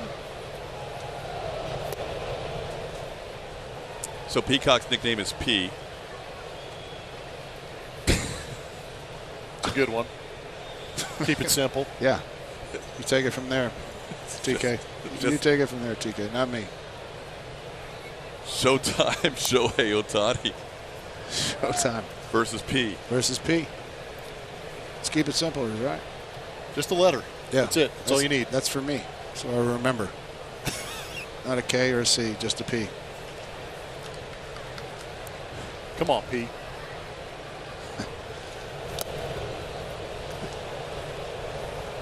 Three and 1 the count to Ohtani, who singled and tried to get into second base when he saw the base uncovered last time and was thrown out after review. It was not confirmed, but it stood. Looked like it might get turned over. I just can't get over these uniforms. What is it that gets you? I don't know, but the black ones, they look like tights. The white ones, like somebody brought the painting crew over. I don't understand it. I really don't. I can't read the numbers. Obviously, I'm confused with the nicknames. Well, I'll say this. You were asking for what the ROI was and what the fans' reaction. Yes. Most fans are disappointed they can't see the nicknames and the numbers for their home guys. Right. Yeah, the white unis don't do you any good. What if you outline the Astros with a color, or Houston or something like that, so you can, like you said, Blummy, we go back and look at replays and we don't even know who it is. Oh man, there's so many highlights, replays, and you're trying to figure out who's doing what. Swing and a miss. I know what P's doing. We know Ohtani's helmet doesn't fit very well during Players Weekend. That's fallen off a couple times. Oh, that's good marketing on his part. Show the payload. Exactly. Woo. Just got knocked out.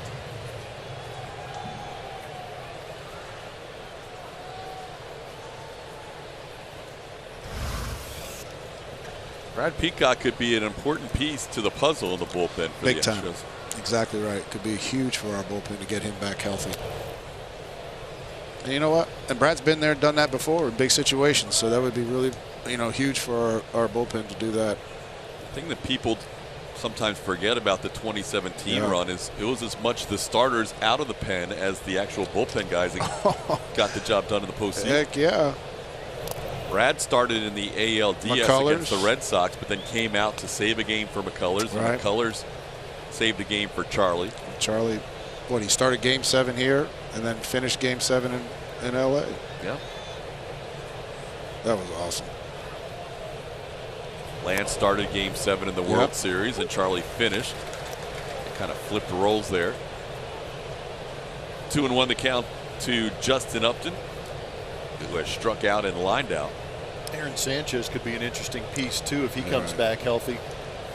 Yeah, because if anybody has familiarity with Sanchez, he was a guy that threw 95 to 97 with Sink.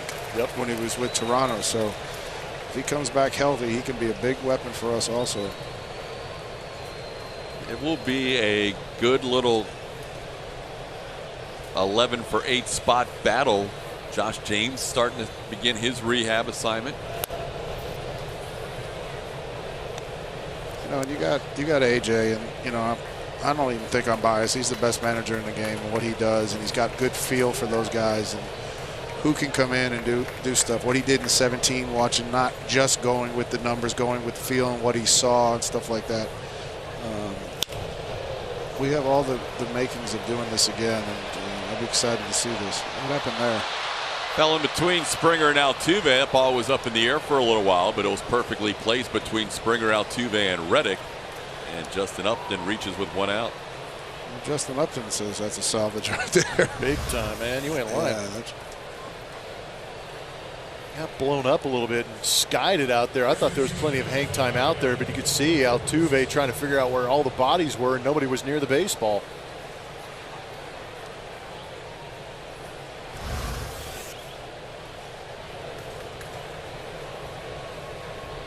So that'll bring up Albert Pujols with 1 on and 1 out.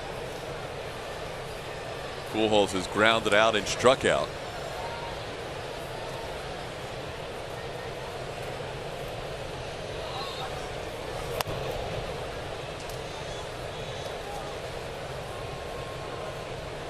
You know, people that see Albert, you know, you see his batting average and stuff now. The man, he really has been struggling with his lower half. His legs have been bad the last few years, so it's tough for him to hit. And for that, for what he's doing, to have as many RBIs is impressive. But with his legs, we'll certainly take a ground ball somewhere to the left side over here.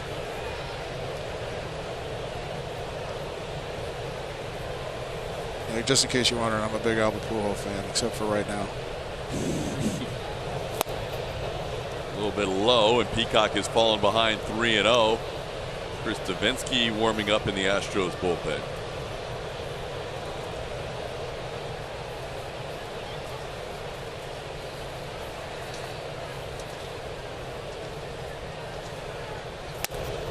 And a 4-pitch walk after a little bloop single.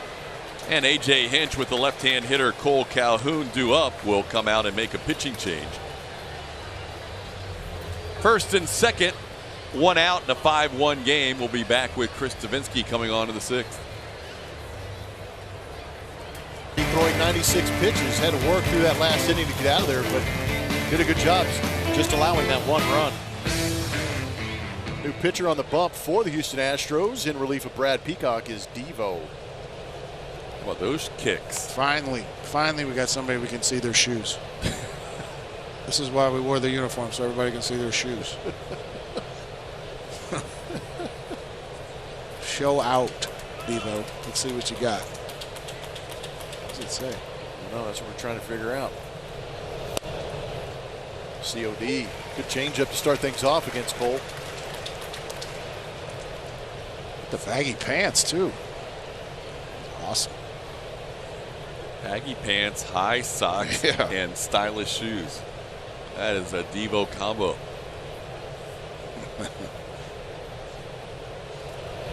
Oh, very nice. If you're going to miss. Miss in. Can't do nothing with that.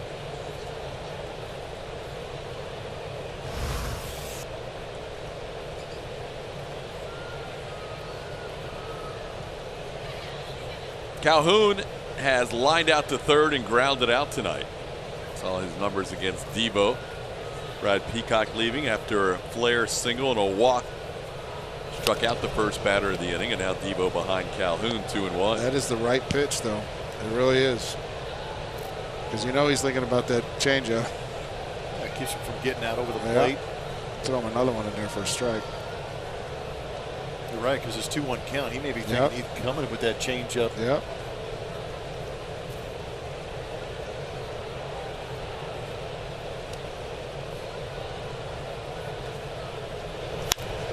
Fly ball, left field, playable for Brantley. Those 2 pitches inside. What does that do? It just gets you another thought in your head that Oh, I didn't get what I was looking for. And by the way, that's 96 in my hands. And he has such good deception on his changeup, especially the left-handers.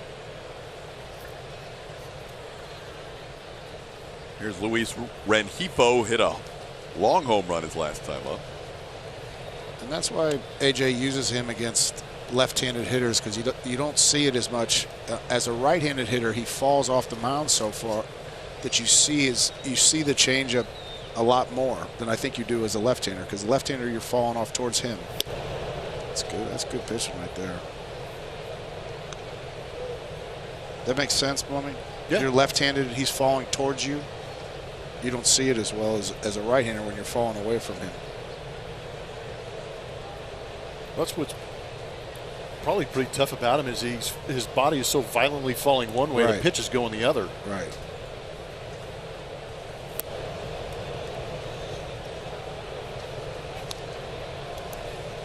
Two 2-0 the count. Angels with some base runners the last few innings. They had 2 on in the 4th. They had 4 consecutive batters reach in the 5th, and now 2 on with 2 outs in the 6th.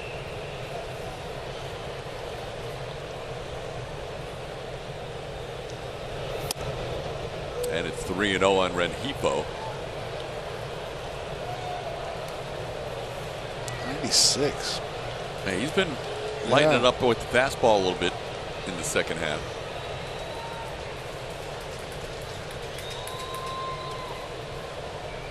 I promise he's not swinging. Oh my God. Once again, I was wrong. What was the first? Yeah, 3-0 down by 4 with your 243 hitter. That crazy Brad. Yeah, because that's coming from the manager. Yeah.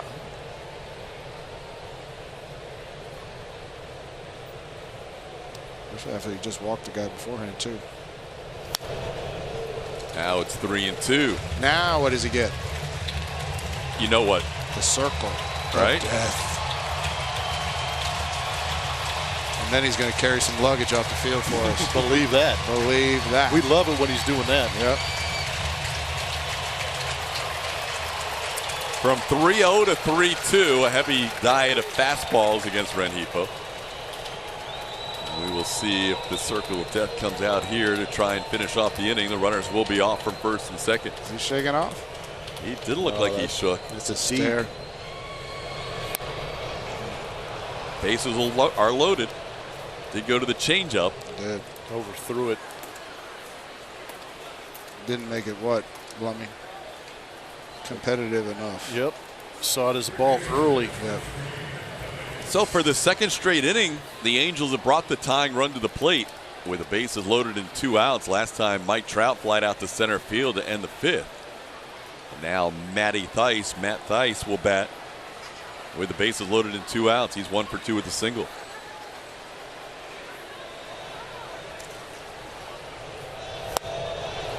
Missed the changeup. That's the one. Yeah. Good arm action, Yeah. depth, everything. And a young hitter. Yeah, play off that aggressiveness. He pimped that off like he hit it. He was looking up and where Alvarez hit the ball. Another one. Thaiss, a first-round pick of the Angels in 2016 out of University of Virginia. Has faced Devo once and struck out.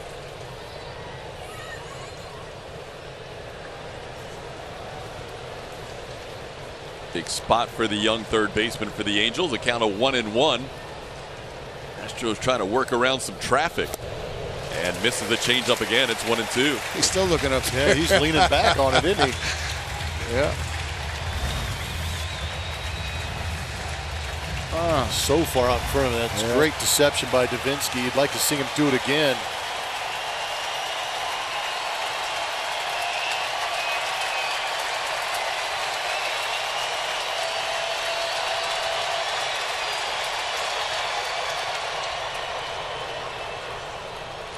I think sometimes when he misses to that glove side, like Baggy was talking about, his delivery kind of really falls off to that first base side. It's almost that's where his miss is going to be if he holds on too long.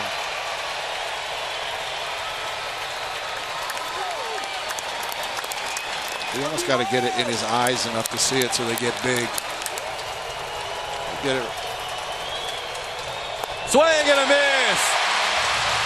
Devo, nice. The bellman will bring the luggage to your room. I like that. Nice job there. His favorite nickname, Big Fudge, is the winner tonight, beating out Jorge. 39%. Big Fudge coming from the show How I Met Your Mother, due to Jake Marisnick being on back then it was the DL, or maybe just spring training. He was hit by a fastball, was eating a lot, gained a couple of lbs, enough to where Christian Yelich, his back then roommate, came up with the name Big Fudge. Then came Little Fudge. Remember that, Baggy? Yeah. If Jake's Big Fudge, what am I? Can I answer Big that? Fridge? Yeah, you can. Jake wins the nickname Stroh Bowls. He's been good at it. He won Jake from Rake Farm, and now the Players Weekend nickname. By the way, Baggy, you know what number Julia's rocking for Players Weekend? The sacred number 7. You kind of let me finish. Oh, I'm sorry. Something. I gave you. I said I know she wore 7. I know how it works around here. Do you? Yeah. That's all right. A retired number. She brought out Are the you retired. mad at me? Is everyone mad at me? No, I'm definitely not mad at you. I know, but no, we love that. No, it's just because it was supposed to be a family up here, and it's not a family anymore. It's just me against these two. What happened? I can't believe Todd started this. He did. It wasn't. He came up with a great saying at the end. Bellman bringing back home, and now he's feeling good about himself. So we got a 7 down there. We've got another retired number, the 5. The Big Fridge. Not the Big Fridge. It says Baggy on the Big Fridge. Why are you guys leaning away from each other? What's wrong? Well, we are friends. Oh boy. The Big Fridge. Careful. It's all right. I still love you. Why are you saying that to me? I know you love me. I do. We're still family. All right. Let's work on it. The next 3 innings, we'll work on it. And it is 3. White is a very peaceful color. Yes. Very calming. Nobody can see my shoes. Oh, white shoes too. Wait. You got white shoes too? What about the white band though? I wore that yesterday. I didn't break it out today. By the way, I don't know if you could tell, but Josh Reddick has a new bat. I agree with him. I'm all with him using a new bat. Sometimes it's the bat fault. Oh yeah. He had, and those were in his locker, so those are his.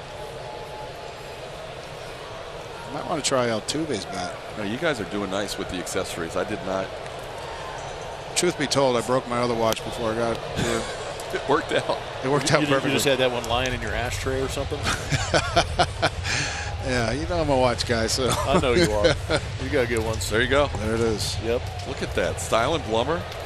You got the white shoes. But he's got the orange. Yep. Tried to bring little. This is the only flair I've got. Come back here to Trevor Cahill. Underhand tosses to Pujols for the second out. Let me tell you something. Red feels the same way I felt right now. All those guys out there are ready to catch whatever he hits. Hey, did you ever swing anybody else's bat other than yours? No. I mean, your bat was unique by itself. No, I know that. The only time I ever did that is when I broke my hand in '95 and I came back. Because I hold the knob in my ring finger, I couldn't do that. So I had to have a bat that was kind of flared at the end, and I have no idea whose bat. I certainly wasn't going to take Bish's bat up there. I would say Bish's didn't even have anything close to that is not even a question that I would never use. Why is that? It's just ugly. No, seriously, you picked that thing 3,060 hits. I think that's what he had, but still. And he wouldn't let me feel like you were going to get he would never let me. He would never let me use his bat. It'd be way too mess up all his superstitions if I used his bat. How about the amount of tape? He put like 3 rolls of tape on the handle too. He did. Everything about that bat was ugly except for the 3,060 hits. Just say it ended up. I mean, it worked for him. I agree with that. Bish, you want to talk about special? He's special. I haven't made fun of him all day. No, you've been very nice. And I'm still not quite there, but I mean, I'm not making fun of him tonight. You've been tougher on us than nice to Bish. It's a role you haven't reversal. been that nice to me either. So preying on my ability to be smart. Springer with a count of 2-2. George has a career home run against Cahill. He's 4 for 14. The fans don't know. Blummy's pointing out to me on his computer, KC. Come on, trying to help. I know. Look at this. Off the glove of Pujols, and Rengifo recovers, but nowhere to go with it. George on first base with 2 outs. We'll see how that one's ruled. A hit. Salvage. I know how you guys would roll it. Here's another Hit. look. Yeah, that's a hit. How about for George's effort to hit it that way? It's definitely a hit. Yep. It wasn't a shank. We could use a couple more runs here just for the heck of it. Yeah, I would thoroughly enjoy that. Yeah, Base hit, guys. You're right. exactly right. Line That's a drive. knock. It's a play you would have made, though. Probably. No, Come on. no. I couldn't see. I'd have my sunglasses somewhere around my lips or my ear. For those just joining us, Yuli Gurriel actually had Miles Straw bring him out sunglasses in the middle of an inning. Yeah, And he put it on his nose. he did. I don't see how you could see better like that. Yeah, he almost wore them like readers instead of actual sunglasses. Exactly right, like what I wear. Teammate takes it outside. It's 1-1. Now I'm very interested to see. I mean, you would think that Jose could hit a ball over there, but maybe he thinks the umpire is part of second base. I have no idea, but that is a wide open for Jose Altuve. It looks like an easy prey for him. He tried. See him try? Mm-hmm. Hit his triple to right center his first time up. Look where the second baseman's going now. Yep. With 2 strikes, Rengifo moves over. So now he just hits a ground ball where he was last time. George goes first to third. Oops.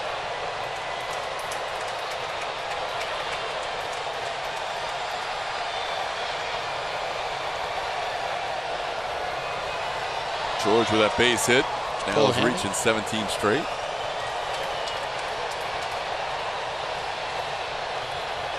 Oh, yes. George on the move, and Altuve swings and misses for the final out. And that'll do it for the Astros in the 6th. 1 hit, 1 man left on base is loaded. And Chris Davinsky striking out Matt Theis to end the 6th inning with the bases loaded. That's your game summary, brought to you by DeMontron. And the new pitcher for the Astros is the side-arming Joe Smith. Joe last pitched on the 22nd against Detroit. It was a clean inning. Through 12 pitches, had a strikeout. Smitty on this players weekend. 1.29 ERA, doing a great job getting back into the mix for the Houston Astros. He's going to have to step up big with Ryan Presley on the injured list. Could be a big piece for us. It's no fun hitting that stuff. That's why you need to start running to third base. Because all you do is roll over on guys like Joe. At least I do. Brian Goodwin will pinch hit for Max Stassi to lead off the inning. That was your point earlier about Stassi not getting a lot of at-bats. Got 2 tonight. Yeah, so it's tough. And you know, and I got to imagine it kind of, you have to, it really wears on you. You got to grind. I mean, you got to grind anyway, but especially when you only can get 2 ABs. Goodwin was a pinch hitter in last night's game. Ended up striking out against Roberto Osuna, who worked for the 5th time in 6 days. Picked up 5 saves during that stretch of 6 games, but AJ, who thought he wasn't going to use them last night, no way he can use them tonight, you wouldn't think. So the Astros will try and hit the final 9 outs without their closer, as Goodwin has a count of 2-1. Roberto, though, he wants in the game. I promise you that. He wanted it in the game last night. So AJ said, "Go ahead, man. You want it? Get it." And he did. That's what you want out of your closer. Well, AJ said there haven't been many guys that adamant. Yeah, that exactly. He really wanted to pitch, even though he had worked in 4 of the previous 5. A little bit low, ball 4, and Smith walks the pinch hitter Brian Goodwin to start the 7th inning. Now we'll head to the top of the order, where David Fletcher is 2 for 3 tonight. Best in Texas Power Pitcher is brought to you by your local Ford dealers. There is what Osuna has done for the Astros. 4 1/3 innings, 56 pitches in the last 6 days, and 31 saves. To answer your question about whether he might be available, he's actually sitting in the dugout right now. I guess that would answer that question. But here's the other question. That's why you leave Altuve over there at second base like a normal second baseman, because Fletcher's good enough where he can hit a ball over there if he wants to. So if you move Altuve to shortstop side, he's going to hit a ground ball over there. Saw it happen yesterday in a hit and run type situation.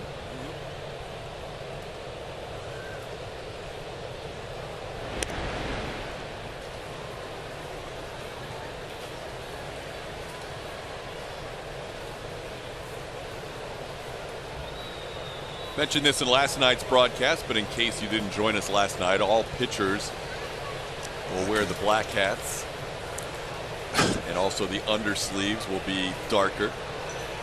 And that was so the hitters wouldn't see the white hat, right? So the ball would not get lost in the white. So if you're looking at the white hat instead of where the arm angle is, you're in trouble already. Oh, with Joe? With anybody. I mean, you can't. I mean, nobody's looking at the guy's hat. I'm not trying to pick up his hat. I'm trying to pick up the ball.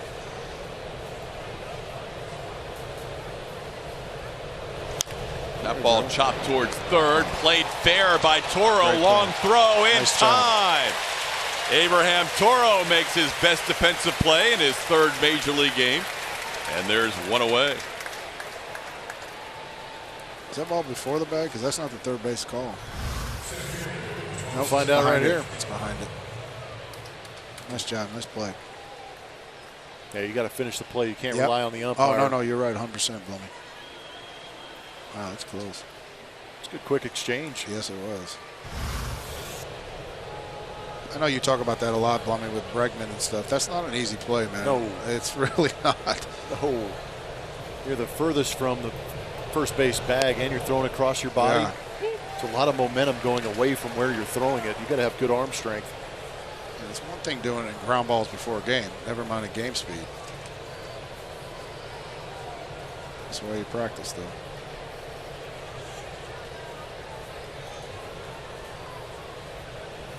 Mike Trout 0 for 3 tonight. Has grounded out a couple of times and flied out to center field.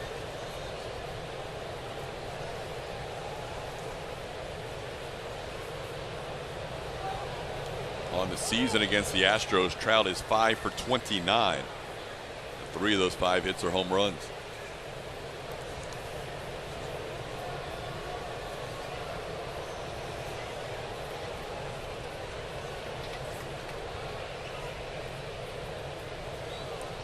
Smith and Robinson Chirinos having trouble with the sign, so they'll go out and talk about it.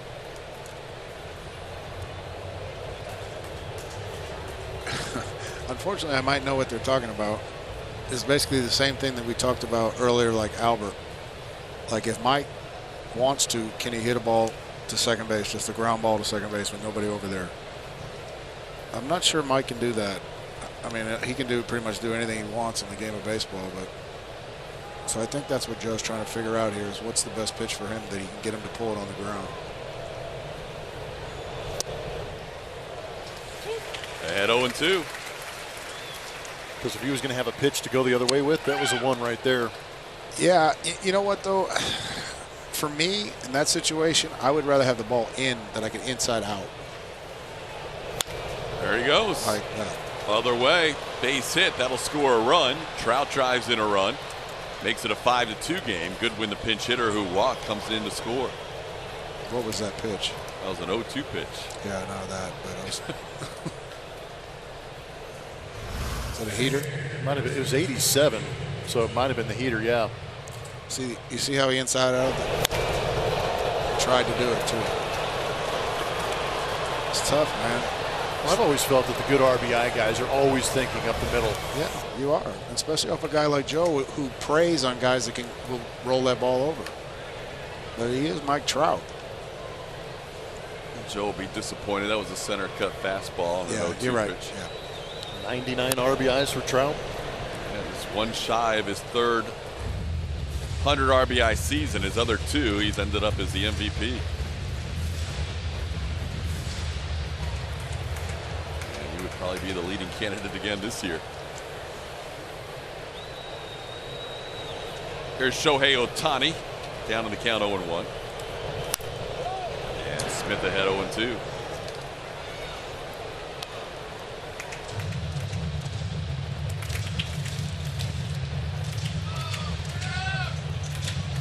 Joe Smith, the fourth pitcher of the night for the Astros. Wade Miley started, went 5 innings. Brad Peacock and Chris Davinsky tag team for the 6th inning, and now Smith with the 7th.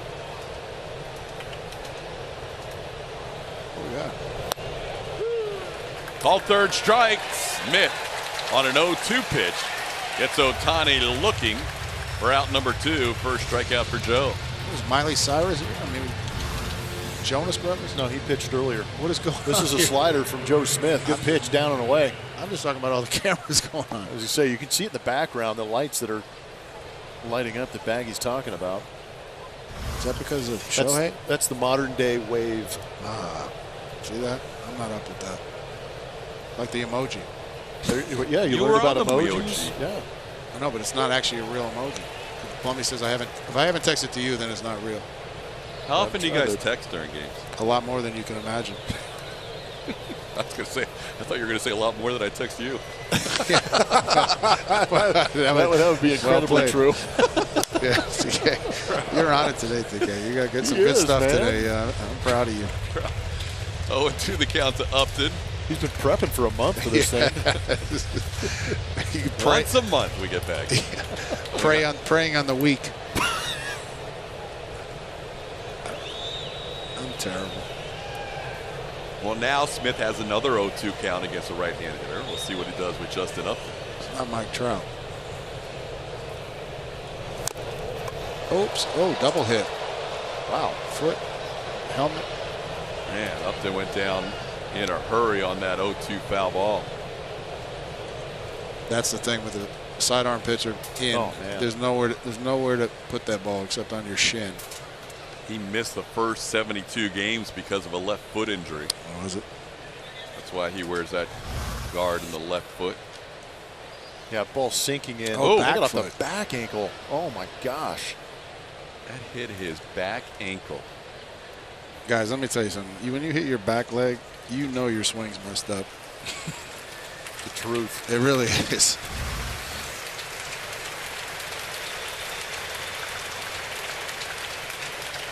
That probably shocked him more than anything, too. Brad looks like a trainer out there. With the red and black. Doesn't he? He does not look like a manager. Nah. I've noticed that during this Players Weekend with the red and black combo. It doesn't look like a I manager. said it for you. No, I've thought that. Yeah. Looks exactly like the trainer. So two trainers came out to check on Upton. Yeah. One of them's actually managing. Yes. So now he got in on Upton on the last pitch. Where does he go here? Right back in there. One of those frisbee sliders away. Or he could try and get one of those the frisbees. frisbee ones. Yeah, the one that kind of it seems like it goes up. Theoretically, it can't. On the ground, slowly hit. Bregman will make the play to first, and that'll do it for the Angels. They do score a run on a hit and a walk. We're at the 7th inning stretch here at Minute Maid Park with the Astros. Nissan. Bottom half of the 7th inning, 5-2 Astros. Glad you could join us on this Saturday night. Todd Kalish, Jeff Blum, the Hall of Famer Jeff Bagwell, Julia Morales. As Michael Brantley swings the first pitch from Trevor Cahill and bounces one to the right side. Brantley retired on one pitch for the first out of the 7th. Astros 5 runs, 7 hits. The Angels 2 runs, 7 hits. The Astros trying to win for the 5th time in 6 games on this homestand. Just crossed over the halfway point of this 10-game homestand. They are 4-1, 3-1 against the Tigers, winning the first game here against the Angels last night.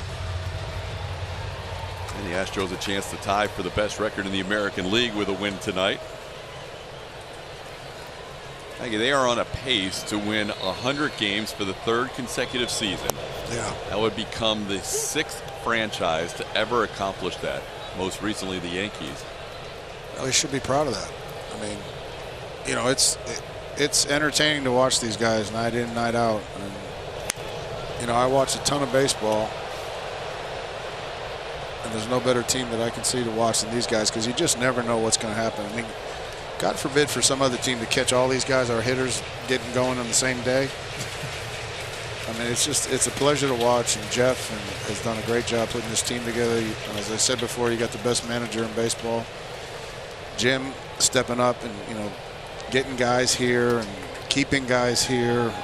Organization is just a first-class organization, and just proud to be able to be part of it, put it that way. I think it's fair to say that, well, the 2017 team will forever be revered here in Houston, the first world championship. But I think it's fair to say that last year's team may have been even as talented or a little more talented than the 17 team. And I think this year could be even more talented than either of those two teams. Yeah, if Altuve and Correa are not hurt last year, I think things would have been totally different. I mean, I truly believe that we're a better team than Boston.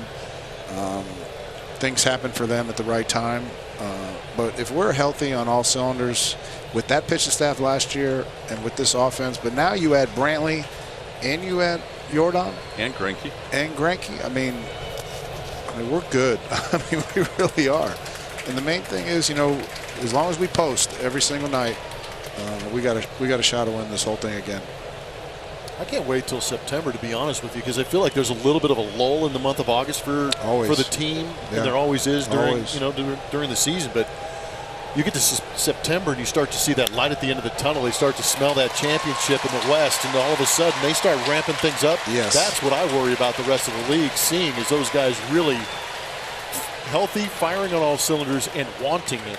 Oh, yeah, and I agree. I think last year left a bad taste in the guy's mouth. Yep. And I think you're right. I think you get some new kids coming up here in September. And this is just great hitting right here. This is why Alex, he just continues to get better. And if Alex continues to do this kind of stuff, yeah, okay, so he hits a 3-run homer. That's great.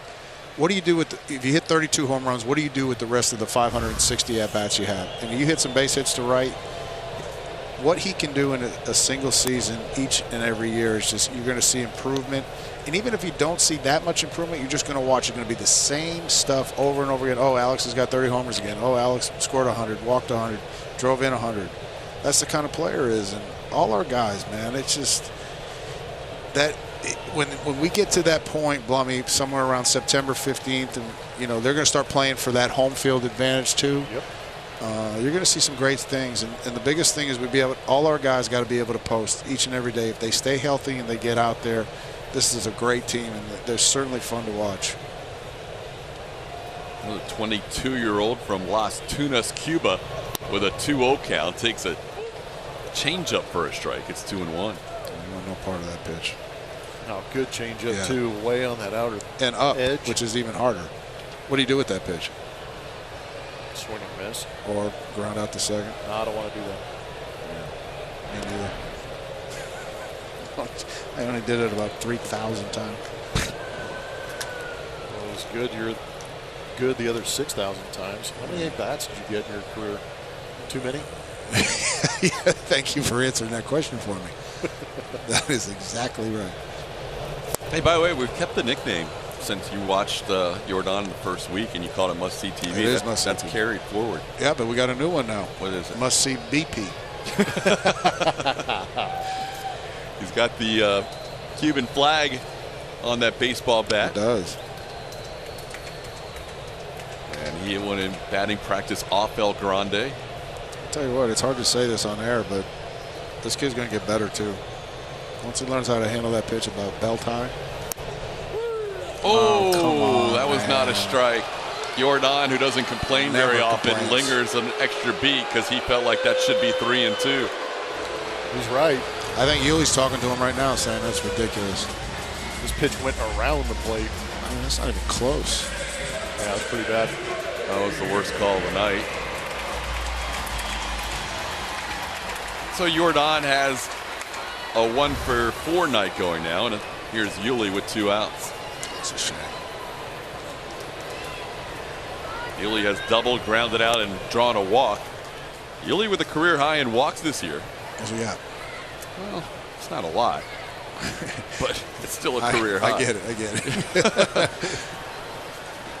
Let's see what he's up to now. You got over 20? Yeah. Oh, yeah. He's over 25. He is at 29 walks. 29 walks. That's hysterical. Which is, for him, Hey, it's baby steps. No, unbelievable. And hitting what? Hitting 306. That's awesome. His previous career high in walks was 23 last year. Had 22 the year before. So he's almost at 30. Oh, he's at, yeah. He got his 30th tonight? Well, this is a good time right here for Alex to run. With Cahill's probably 1-6 to home plate.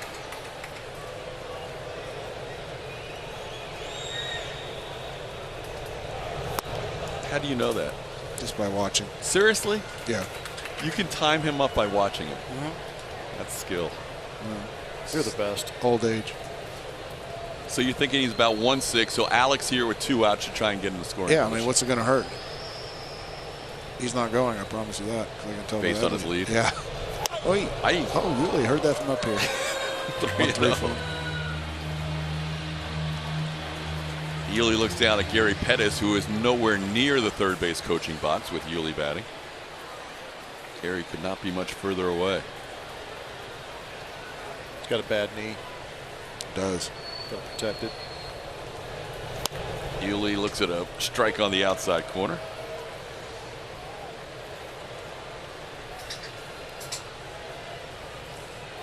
.306, 26 home runs, career high. 91 runs batted in, a career high.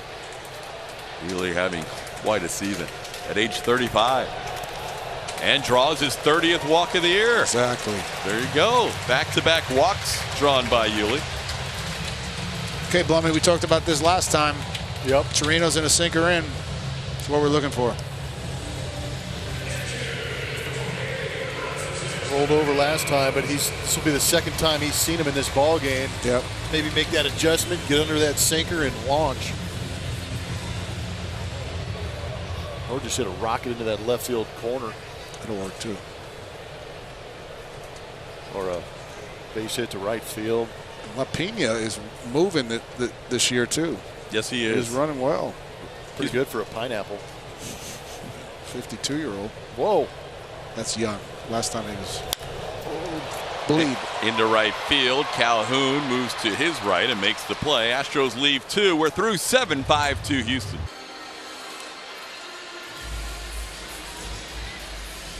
We go to the 8th inning. Astros leading 5-2. They have used 4 pitchers so far through 7 innings, and they will go to their 5th arm tonight. It's Colin McHugh.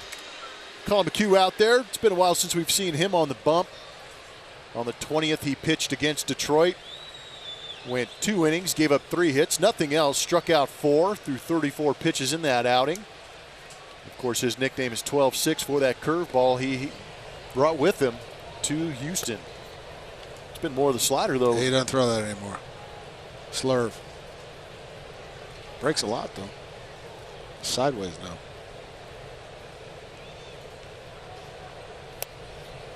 Albert Pujols leads things off against McHugh. It'll be Pujols, Cole Calhoun, and Luis Rengifo. Angels have stranded 8 runners the last 4 innings. After Wade Miley got through the first 3 innings, facing 9 batters and retiring all 9. Now it's 3-0 to Pujols, who walked his last time up against Brad Peacock. There is Wade. Tradition. He normally will come out after his start, right back to the dugout when he's finished. I love that. I really do. I know everybody's got their own deal, but I just like that he comes out. It just, you know, that's his personality, which makes it beautiful. That was the giveaway today, the Colin McHugh bobblehead, presented by Germania Insurance. 15,000 fans receive that tonight.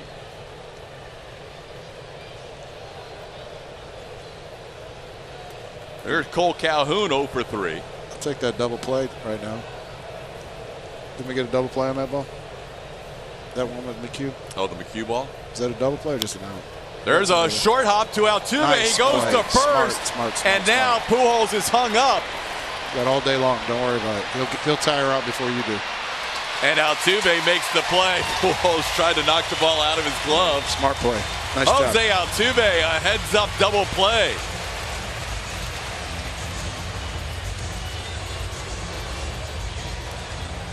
(4-3-6-4) as they get the out at first. Albert not even a secondary lead, and now Tuve realizing getting Cole Calhoun was the right move early, and then just take your time and wear him down. Albert picking on the small guy, trying to knock him over. That's a good play. Very heads-up baseball play right there. So now Luis Rengifo will bat.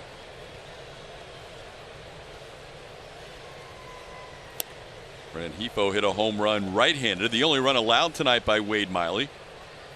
A home run in the 5th inning. Wade went 5 innings of 5-hit, 1-run baseball.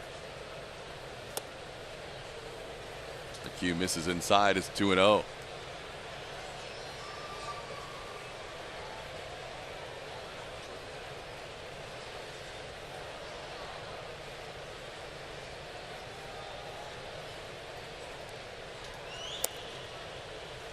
Collins got the strange line coming out of the bullpen of 7 balls to 1 strike, and he's got two outs in the inning. What a game.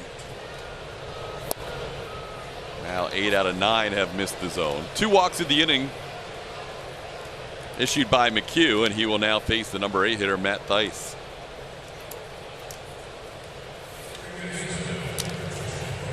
Astros pitching has walked 5 tonight. Miley walked 1, Peacock walked 1, Devo walked 1. Actually, they've walked 6. Joe Smith also walked 1, and now McHugh has walked 2. The walk by Smith came around to score. There's a strike.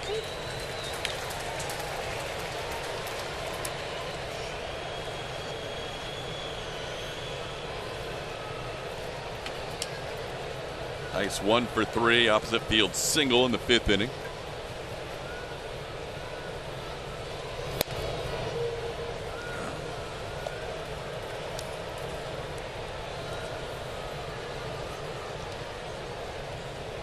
This is where you got to get after him. You got 2 outs, up by 3, excuse me. Man on first. We got to get after him, right? He's got to swing the bat. Catches the edge, 1-2.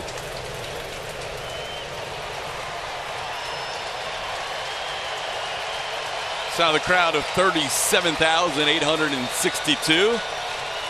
Looking for that final out of the top of the 8th.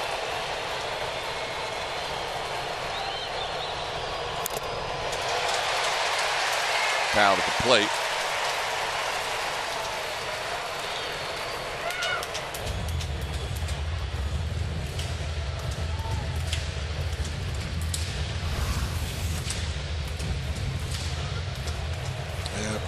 Knuckle. Jumped up and bit him. You can forget that catcher position. I watched Brad do that for like 9 years. You got to be a true man to do that. Yeah, that's why he was so mad when he made it out. Hurt. That would be his excuse, probably. But it was more just talent or lack thereof. But the man could catch. The man played a bit more time in the big leagues than I did, so what am I talking about? Yeah, I think you could one-up him. Yeah, maybe. 2-2 pitch on the ground and Oh my past God. Yuli, but Jose Altuve's there. Yuli's not watching. way. He's out at first Holy base. cow, you gotta be What kidding me. just Oh, my happened? Yuli watched the ball go by him, didn't realize. On September 6th during Astros Charity Night, proceeds will benefit the childhood cancer efforts of the Astros Foundation. One of the more unusual and amusing plays to end the last inning. Whiff. Yuli in full deflation has to go back into play mode.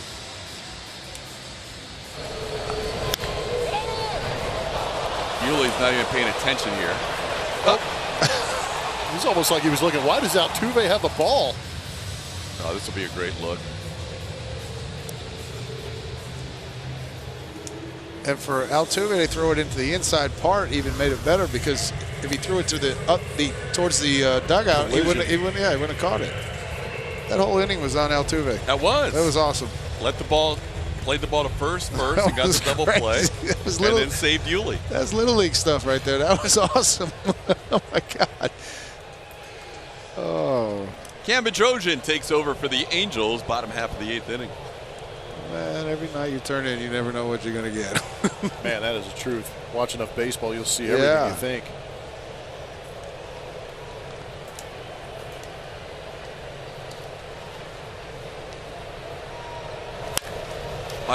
Abraham Toro will bounce one to the right side. Played there by Rengifo. And there's one away in the bottom of the 8th. Time now to reveal that Astro. Presented to you by Nissan. Who am I? 1 is the loneliest number. Not certified doctor. Award winner. Who is it? Doc. Dwight Gooden. Yeah. It's the first game for the Astros in 2000. 84 Rookie of the Year. 85 Cy Young Award winner. He didn't stink. No. He had a good curveball. Yeah, 3-2. 3-2. First at bat against him. Came out of the apple. First strike 3. I said, is this what the big league's about? That is Dwight Gooden. Great guy. And Doc jumped onto the scene as a teenager. Oof. At the big league level. 19 years old. Well, Josh stayed with that orange bat for 1 that's AB. Reddick 0 for 3 tonight. Taking one outside from Cam Bedrosian. Bedrock, using the same nickname that his dad, Steve Bedrosian, had. Perfect uni for him. It looks perfect. Black cleats, all black, beard.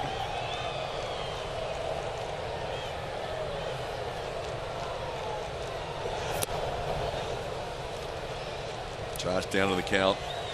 1-2. Astros 7, 8, 9 hitters are 0 for 11 tonight. Out hitting the Angels 8-7.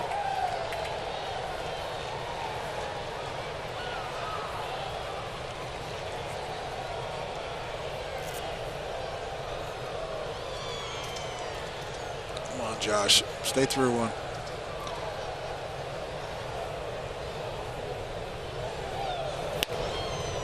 Saw Colin McHugh on the bench. He pitched the 8th inning. Will Harris is warming up. And he has been joined by Cy Snead. Will would probably get the baseball if it stays 5-2, and Cy, if the lead is extended a bit. Yeah.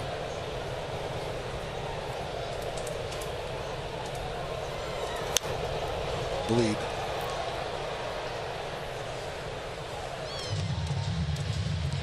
Yeah, I feel bad for Josh. Reason being is, you know, I know Blummy and I, we've been here where he is right now, trying to figure out some way, put a good swing together, get a good pitch to hit.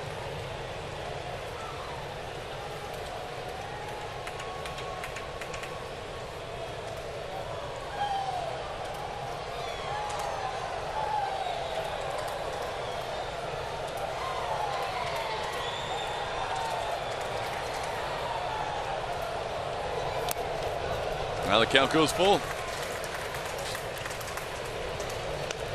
Astros wrapping up this series against the Angels tomorrow, and will play the final game of 17 in a row without an off day. Framber Valdez will be added to the roster to make that start tomorrow against Jaime Barria for the Angels. Framber tomorrow. Framber had one of his better outings of his career against the Angels. Yeah. That was out in Anaheim. Hey, he throws strikes. He's successful. He's got good stuff. Really does. There's the pitching probables for tomorrow. Astros will have to make a roster move after this game. They have Aledmus Diaz rehabbing tonight and tomorrow for AAA Round Rock, where Kyle Tucker stole his 30th base tonight and has a 30-30 season.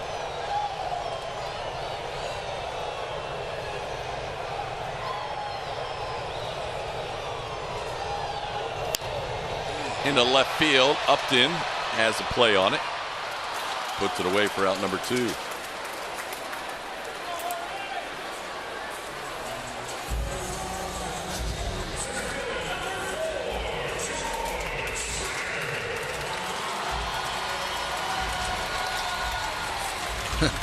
This is your big at bat right here. You got you're 1 for 4. So you either can get a salvage walk You can get a knock. So this, for you, whatever happens to this bat either makes it a good game or not so good. Yeah, I mean, the win helps, but I mean. No, I'm just saying personally. Yeah, like if you take a heater in the neck right there, you feel like you've had a good day. Seriously, right in the neck. I'm glad I got those seams in my. That's good. My spine there. That's great. We got ice. I mean, we'll be all right. So the difference between 1 for 5 and 2 for 5 seems immense, yeah, it's right? really immense right now.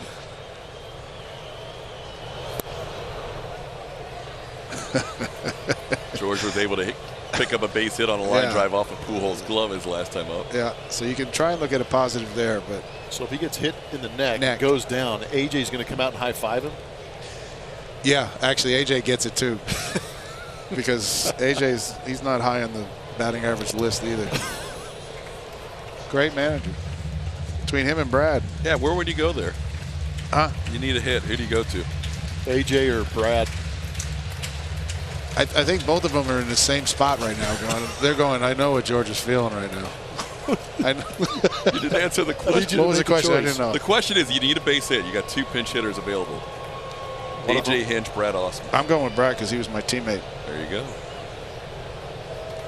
Well played. Thank you. I'm telling AJ. After you That's all right. You can tell. After you crushed Brad the whole night. Yeah, but I already said AJ's the best manager in baseball, so I'm good. They both know they can't hit. Just after you made everybody feel good. Doesn't matter. You asked me who I would go to. I said Brad, but they both can't hit, so it doesn't really matter.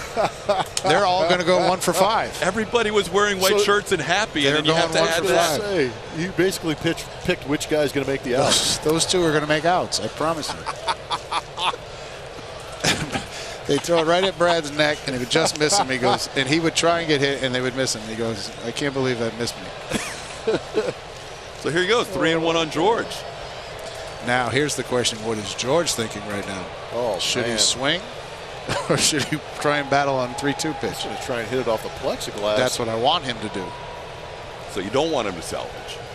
Salvage a home run. No, salvage would be a homer. If he hits it off the plexiglass, that would be. He'll be the happiest man on the planet. Gonna throw him a slider. Oh, there it was, heater. Yeah, he wasn't. He was not going to hit that one. He was not hitting that pitch. Oh. When your back hip is facing the pitcher, you're in trouble on a take. So here we go. Here we go. Here it is right here, TK. Here it is. This is a high leverage at bat. It really is. There goes the orange bat. There goes the white helmet. And it's 5-2 as we head. Will has been an absolute workhorse out of that bullpen. Doing a great job. 1.68 ERA on now with the save opportunity. A .216 opponent batting average. Cut fastball and a true 12-6 curveball. And it does. He can vary it too. He can throw that get me over, and he can also throw that power one down out of the zone. Yeah, well, that's what he does, Blummy. That makes him. He doesn't. That pitch bounces. Yep. He doesn't hang that one. No, he is absolutely trying to bounce that thing. First pitch misses to Kevin Smith, just activated off the injured list. Came on after Max Stassi was pinch hit for in the top half of the 7th inning. Full disclosure, I hate cutters. Oh, I'm with you on that. That was like a big fad towards the end of my career. Just basically telling me, get out of here, Jeff. We're done. Now they're coming up with more curveballs and straight four-seamers. Of course, they're at 100. Yeah, it's true.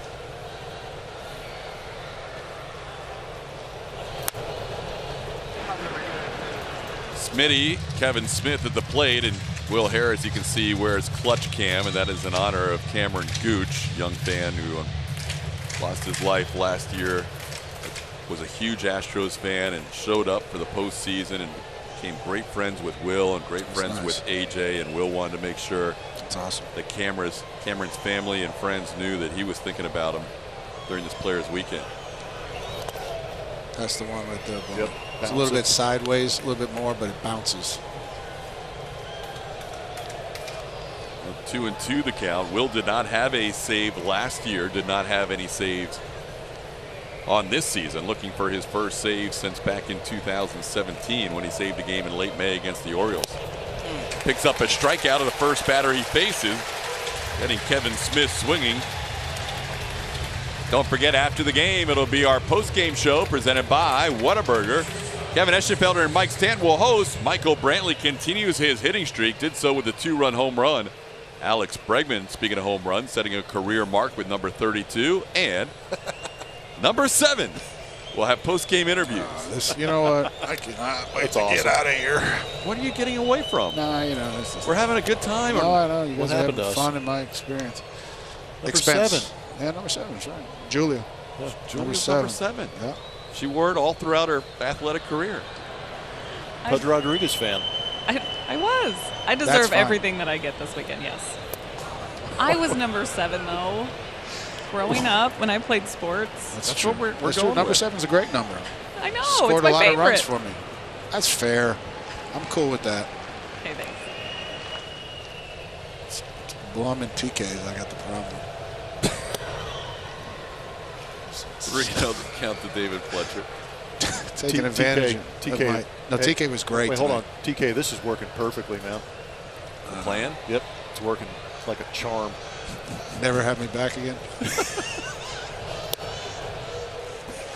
There's a strike at 3-1. So what would we do without you? Yeah. You'd have a much better broadcast. Come on. People don't show up at games sometimes when they know you're going to be on the broadcast. Yeah. Like we've had a fan tweet us and say he didn't go to the game because they knew Baggy was going to be in the booth. Hit the brakes and went home. Scalped their ticket. That went home. That is must-see TV for that guy. There you go. You're the Jordan of this booth. Yeah. Jordan Bagwell. Yeah. 3-2 pitch misses down and away. Will wanted the call. Instead, it's a 1-out walk to David Fletcher, who's reached for the 3rd time. I'm tired of that guy. Finds himself on base again. God. Gutsy take. Now I'll bring up Mike Trout, who had a hit his last time up. He's 1 for 4 tonight.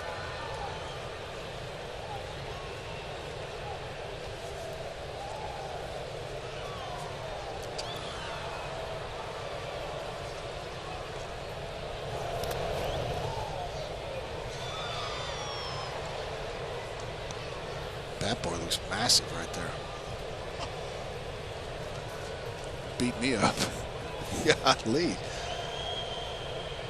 See that cat?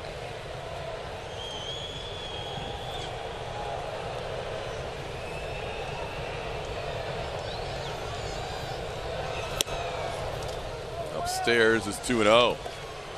That walk by Will is the 7th walk of the night from Astros pitching. All 5 of the previous starters have walked at least 1. Fly ball. There's somebody there. Way up in the air, center field. And Springer's there for the 2nd out.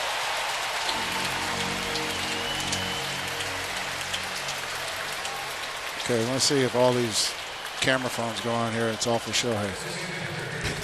Seriously.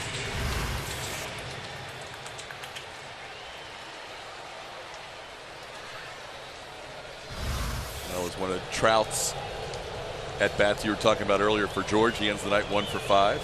Yeah. Here's Shohei Ohtani. He's 1 for 4. Single and 3 strikeouts. 3.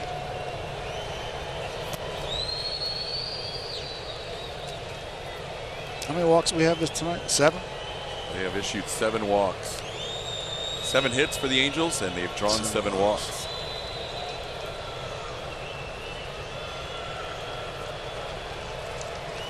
It's been a low strikeouts number on the pitching side. Also, only 8 strikeouts for Astro pitching. Ground ball to Altuve. This should do it. Nice job. Ball game over. Astros win it 5-2. Baggy, as always, it's been a pleasure. Enjoyed it very much, fellas. TK, you were awesome today. Funny, too. That was Shocking. a good time. Good time. What about me? What about Plummer? My man. I know. Good seeing you again, man. Good being with you guys. Great job, Baggy. Hey, tonight the Astros win again against the AL West at home. They've only lost 2 games in their division at Minute Maid Park all season long. They're now 5-1 on the homestand. and they match the New York Yankees for the best record in the American League. 5-2 the final.